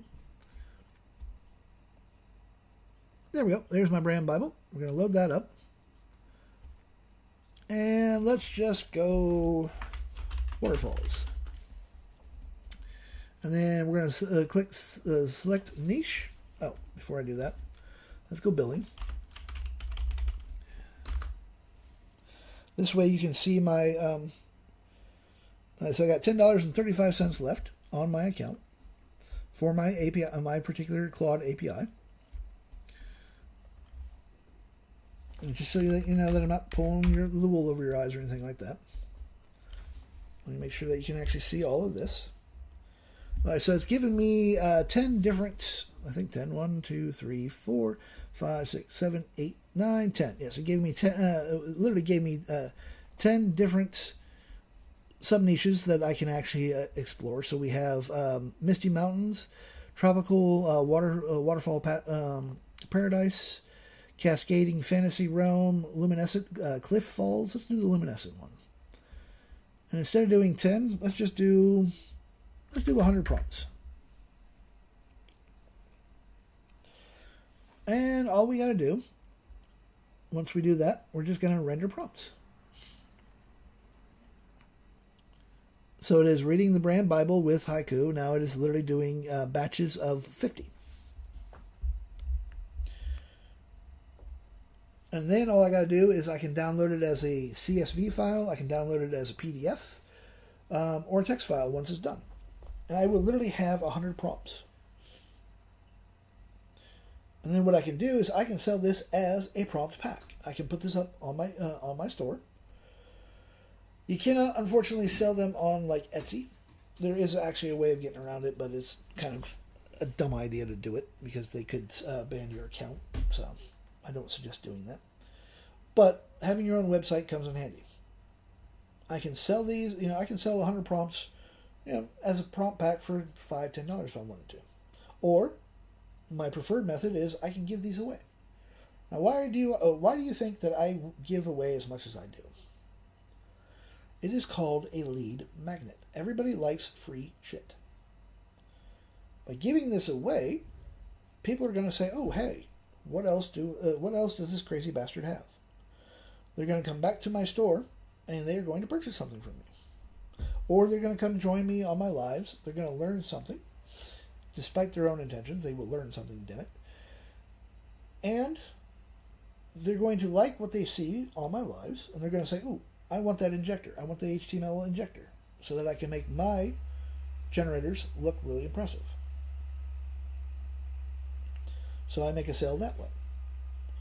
I can use these for getting people to sign up for my email marketing as well. Literally on your own website, you can literally put a little thing in there and say, "Hey, if you want this free generator, all you gotta do is give me your email," and then I can start emailing them and saying, "Hey, did you know I have this? I have this. I have that. And did you know you can do this?" Now, when you're sending out emails, and I'm going to talk about this here for a minute, when you are doing email marketing, and you want to be doing email marketing, by the way, and yes, the Generator Factory suite literally has an email factory. It will write you entire sequences of email. I'm not going to lie. The money is it is currently a $500 program for four people. And the factory literally has currently 16. It literally has 16 programs in it. There will probably end up being, knowing my dumbass, it'll be probably about 20 by the time I'm done. But it literally has 16 different programs that you can download separately. The Email Factory is one that I honestly suggest people start using that actually has it. And I'm talking to the people that are on here. They know who they are. But what this does is it literally will write you entire emails. Now, when you're writing your emails, even if you're not using my factory for ease of use, what you want to do is you want to actually include an actionable tip in every single email that you set up.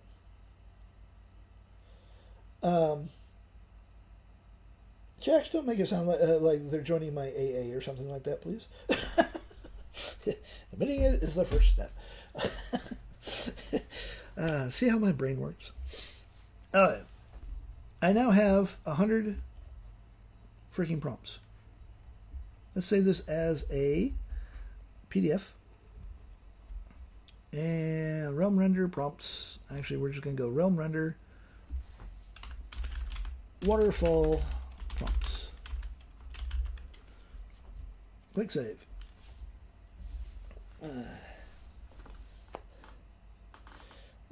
Well, either way, you make me sound like I'm joining the AA or something here. Admitting that you have a problem, and I cannot help myself when it comes to this vibe coding thing. Now that I know what I can do, I still like pushing the boundaries and saying, okay, can I do this? And if I can't do this, why can't I do this? And I literally have 4 programs that I am sitting on that nobody will see in existence for probably about 3, maybe 4 years. Unfortunately, that includes me as well. Right now, the ideas that I have for those 4 particular programs, which I'm not going to spill the beans on, the technology can't do it. But the way AI is advancing as fast as it is, and as the hardware starts advancing again, in 3-4 years, I might be able to make the programs that I want to make. But this is again why you go to Gemini. You start talking to it. You go to the brain dump. I use the brain dump quite a bit. Jax is using the brain dump quite a bit. And I just sit there and talk. Yeah, for once, the hardware actually needs to catch up with the software.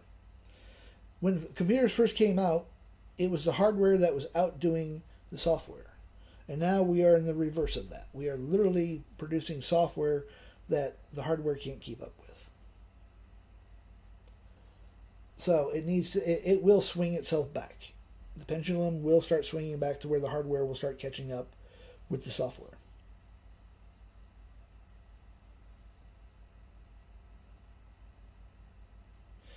You know something? Sovereign Vision? I have the same damn problem. It's like, ooh, I want this, I want this, I want this, and the brain and my wallet both are like, nice try, sucker.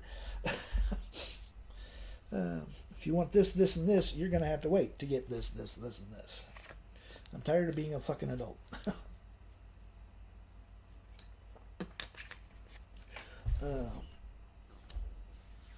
You know? But I get that. But what I was saying before I so rudely interrupted myself, when it comes to your email marketing, about midway in between between the top and the bottom of your email, you want to put an actionable tip in every single email that you send out. This actionable tip should take no more than 10 minutes for your viewer to actually be able to do. The reason why I tell you this, the ideal time is about 5 minutes. It's just something short, something quick. The reason why I say this is because this is going to make people want to read your emails more. Because the first couple of emails that they're going to get, they're going to be like, oh great, another sales pitch. Or, oh great, someone else emailing me. Why do I even want to look? Why did I sign up for this? But if you put it about in the middle of your email, you're going to train them that, hey, this person is giving me an actual tip that I can use to make whatever I want to make or improve my life or whatever, whatever your emails are about. I'm all about digital marketing, but your emails could be all about physical fitness. I'm a fat man that knows nothing about physical fitness. Let's just put it this way. The only running that I do is to the fridge and back. But if you are a personal trainer, about midway down of your emails, you would literally give the reader something that they could do to lose weight in 5 minutes. Some kind of exercise or something like that. No, I'm not co-hosting. Go away. Why do people always want to co-host with me? Decline. The only person that should be talking is me. Yeah. Unless I invite your ass up here. But your emails really should have an actionable tip. Again, as an example, say that you are a physical fitness trainer, and you have a mailing client. You have a mailing list of say 3,000 people.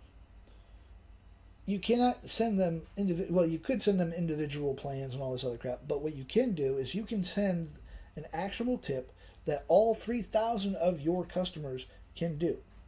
Maybe it is grabbing a set of dumbbells and doing curls for 5 minutes, or have you gone for your walk? Did you know if you went for your walk and you pumped your arms a little bit more, you would burn more calories? Something simple. You don't want these actionable tips to be overly complicated. Trying to say that you're a yoga instructor. You would not want to tell them, hey, bend yourself into a pretzel. This is how you do this. You want some kind of simple, fast, actionable tip. Maybe it is telling them how to actually get a little bit more stretch into themselves. Hey, did you know if you did this exercise, if you did this pose for 5 minutes a day, you're going to feel a lot better. You're going to find that your mobility is better, whatever. It is that this actionable tip needs to be something that is quick, something that is easy, that takes no more than 10 minutes. You don't want to give them something that's going to take them over 10 minutes because they're not going to do it. They're not going to have the time, or they're going to have to plan out their day a little bit more. They're going to get frustrated easily. Remember, your target market basically is nothing but a bunch of ADHD squirrels that are addicted to energy drinks and have locked themselves into a peanut factory. Basically, they have no fucking attention span anymore. So, this is why you want to make this actionable tip take no more than 10 minutes. 5 minutes is the ideal time. You can push it to 10, but 5 is the ideal time. In this way, once they see that one actionable tip, they actually do the action, they're going to say, well, their brain's going to kick in and say, hey, that first email that I got had that really cool trick. And oh, hey, look, the grumpy marketer has sent me another email. What other things are in that email? So they're going to scan through that first section. And that first section I tend to use just as an attention grabber. Maybe I want to tell them, hey, I've added an extra factory to the generator factory. I'm going to talk a little bit about that, the factory that I just added, but I'm going to, right in the middle of it, I'm going to say actionable tip. Or I'm going to have some kind of bold print of, hey, get off your ass and do this. Whatever I want, whatever I want. But it's going to be bolded to grab their attention so that while they're scanning, they're going to see that bold and boom, it stops the scroll. They're going to read that actionable tip, and then more than likely, after about the third or fourth email, they're going to start going through your entire email. Yes, they're going to be looking for that actionable tip, but they're going to actually take their time and they're going to start reading the emails more. They're going to, which means you have a better chance of selling to them what you want to do in the first place. The other thing is that your emails should not be all sell. You don't want to send 5 emails in a month that says nothing but buy. You literally need to mix these up. So your first email is going to be, what I tend to do, my first email is a how are you doing? This is what I have planned for the month kind of thing. It's almost close to a newsletter. And a newsletter really should just be either a refresher of what you talked about last month, as well as a coming this month kind of thing, with some actionable tips thrown in there that people can use and whatnot. And then my next email that I send out is actually going to be about the product that I want people to buy. I'm going to, and I will, if I'm going to do any sales, I would mention, hey, there's a sale going on for the month or while I'm on live. So if you want this discount while I'm on live, you need to come in and watch my live. I'll give you the discount code at the end of my live, and you can buy the product. It's a way of bringing them into your lives. It's a way of bringing them back to your social media. Everything is going to revolve around you and bringing people back to you. Third email that I will send out is going to be a more in-depth email about the product or service that I am offering. And again, midway down that email, actionable tip. Third one will also mention if I'm running, just say that I'm running a sale for the month. That third email tends to be about the third week of the month. And I'm going to say, hey, just as a reminder, the sale is going to end at the end of the month. Don't miss out. I'm literally going to use the whole fear of missing out thing. And I'm going to push it. I'm literally going to push that kind of hard. Fourth email is literally going to be all about a reminder of, hey, this sale ends at the end of the month. I am no longer going to run this sale. If you miss it, you're going to have to buy this product at full price. And it's going to be a recap of what all the actionable tips that I provided at throughout the month. I might even give them a little bit of a taste of what I'm planning on doing next month on my lives or what I'm working on currently. And then at the very bottom of it, I'm going to remind them that the sale ends midnight at whatever time it is. You best hurry up and buy. If you haven't bought the product, you need to buy it now.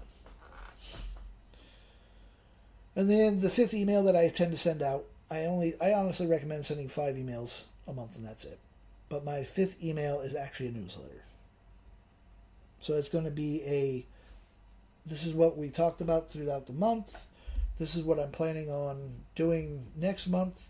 I will even use the newsletter as a way of introducing a new product or a new service and saying, hey, next month I got this really amazing service coming out, or I have this really amazing program coming out.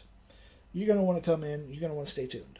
You're going to want to come watch at 7 o'clock Wednesday the 2nd of March, just as an example.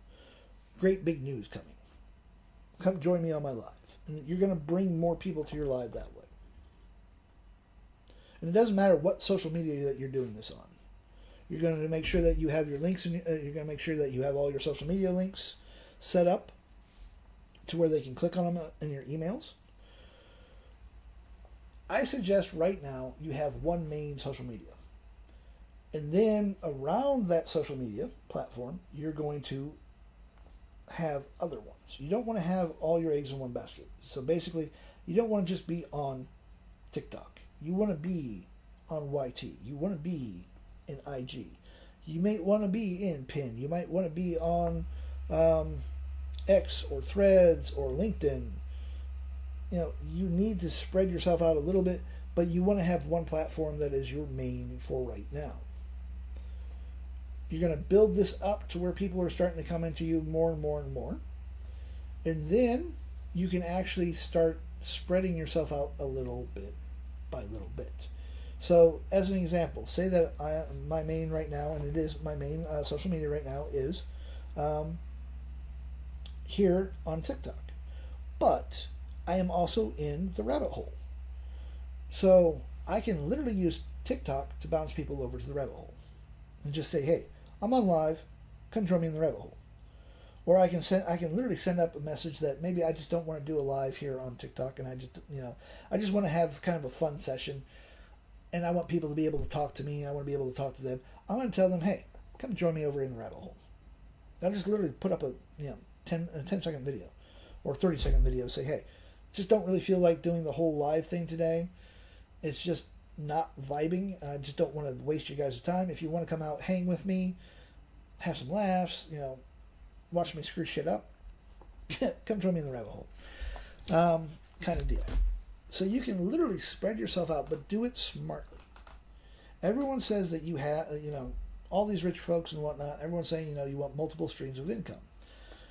The problem is, especially with these gurus that are out there saying, oh, you need eight forms of income. I can show you how to build all 8 in 24 hours.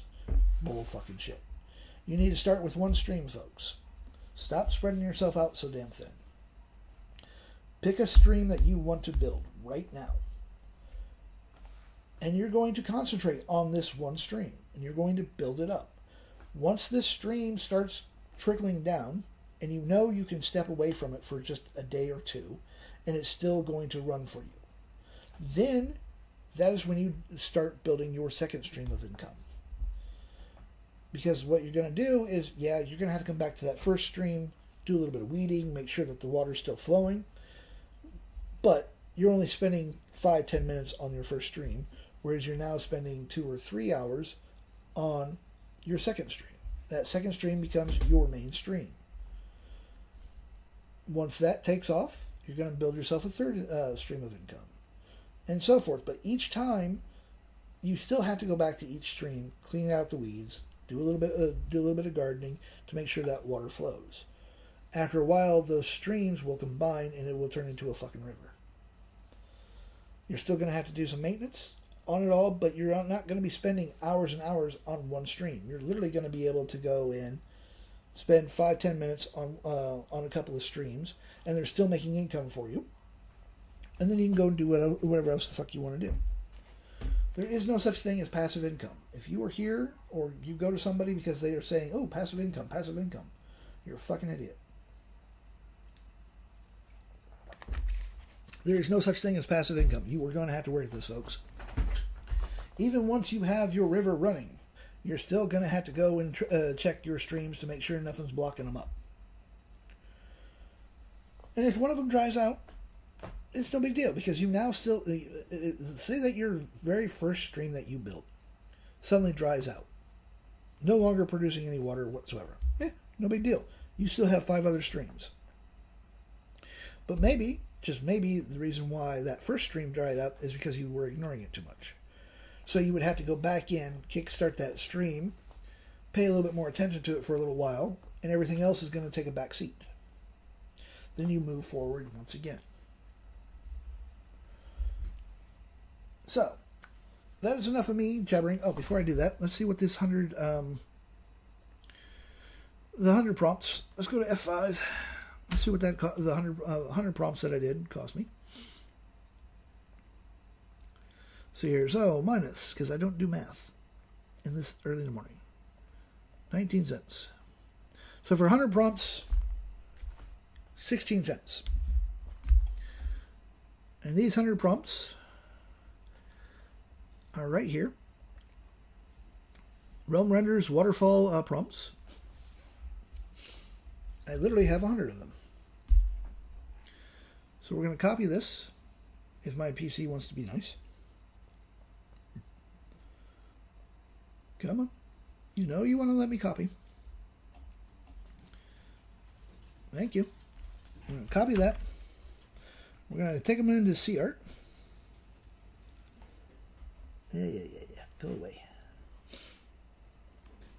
Go to CArt. Where is CArt? There you are. CArt. We'll paste this in. Oh, I wanted to see what the Obsidian movie was. Oops. Generation failed. The server currently has experienced high traffic. Well, screw you then.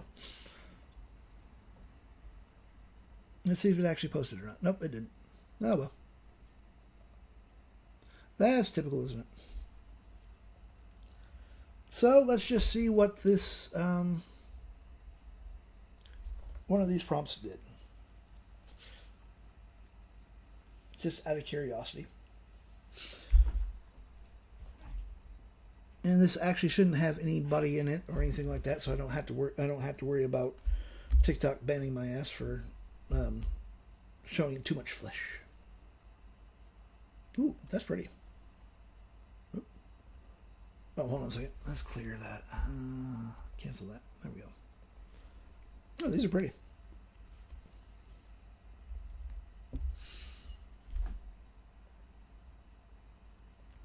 I like. And I know what I'll do with this. I will actually use the Seamless video maker, and I'm going to make myself a nice, pretty little video that I can put up on YT, TikTok, wherever the hell I want to put it. 16 cents. I literally have 100 Luminous Cliff Falls. Let's scroll down to the very last one. 100. Copy that. I'm going to copy. Just out of curiosity. And we pop that there. So now I could easily sell 100. I could literally sell this pack for say $5. Put it up on my web store. Sell this entire prompt pack for $5. What I would do is I'd actually generate a few more photos.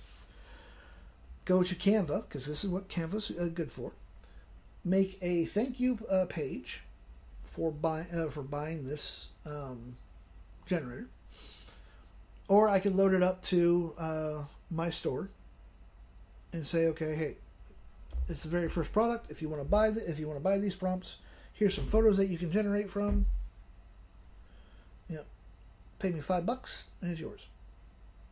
You have 100. You literally have 100 prompts, and it will take you a while to burn through 100 prompts. But I can take a couple of these photos. That was kind of pretty. And I can go to Gemini, I can go to Claude, I can go to ChatGPT and turn it into music. Maybe some kind of soft instrumental piece if I wanted to, or some lyrical thing, and put it all together using my Seamless video and just let people watch it. It'll slowly change. But as you see, I literally can just grab random ones.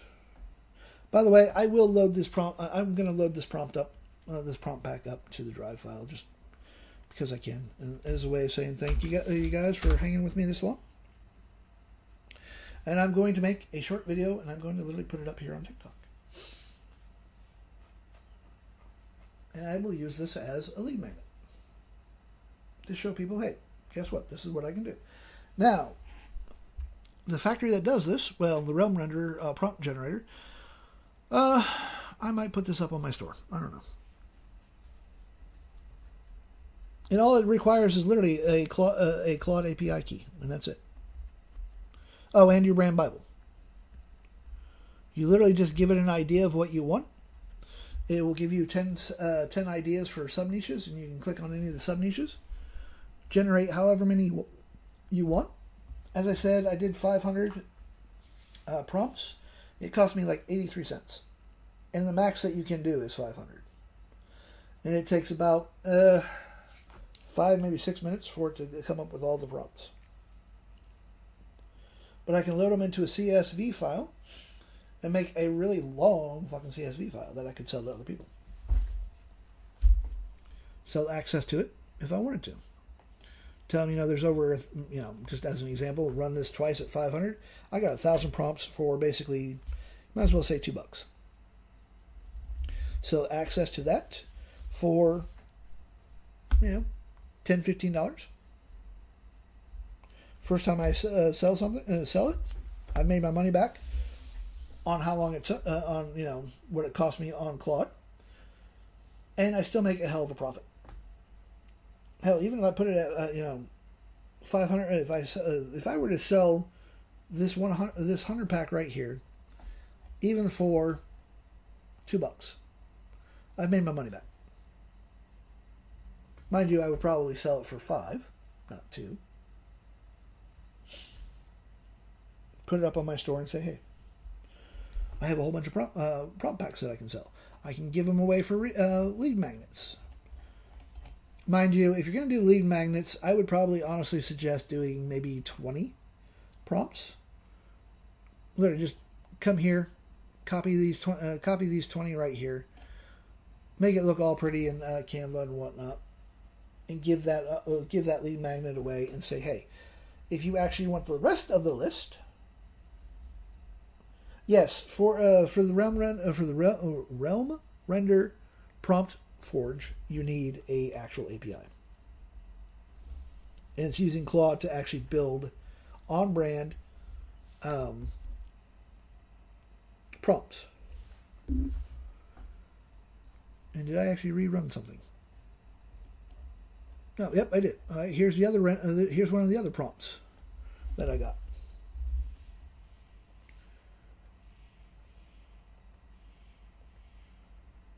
I will probably put the Realm. I'll probably put this Realm render up on the store as well. I might charge $30 for it, but it just makes things so much easier. You can use this to build a ton of lead magnets. Whatever you want to do.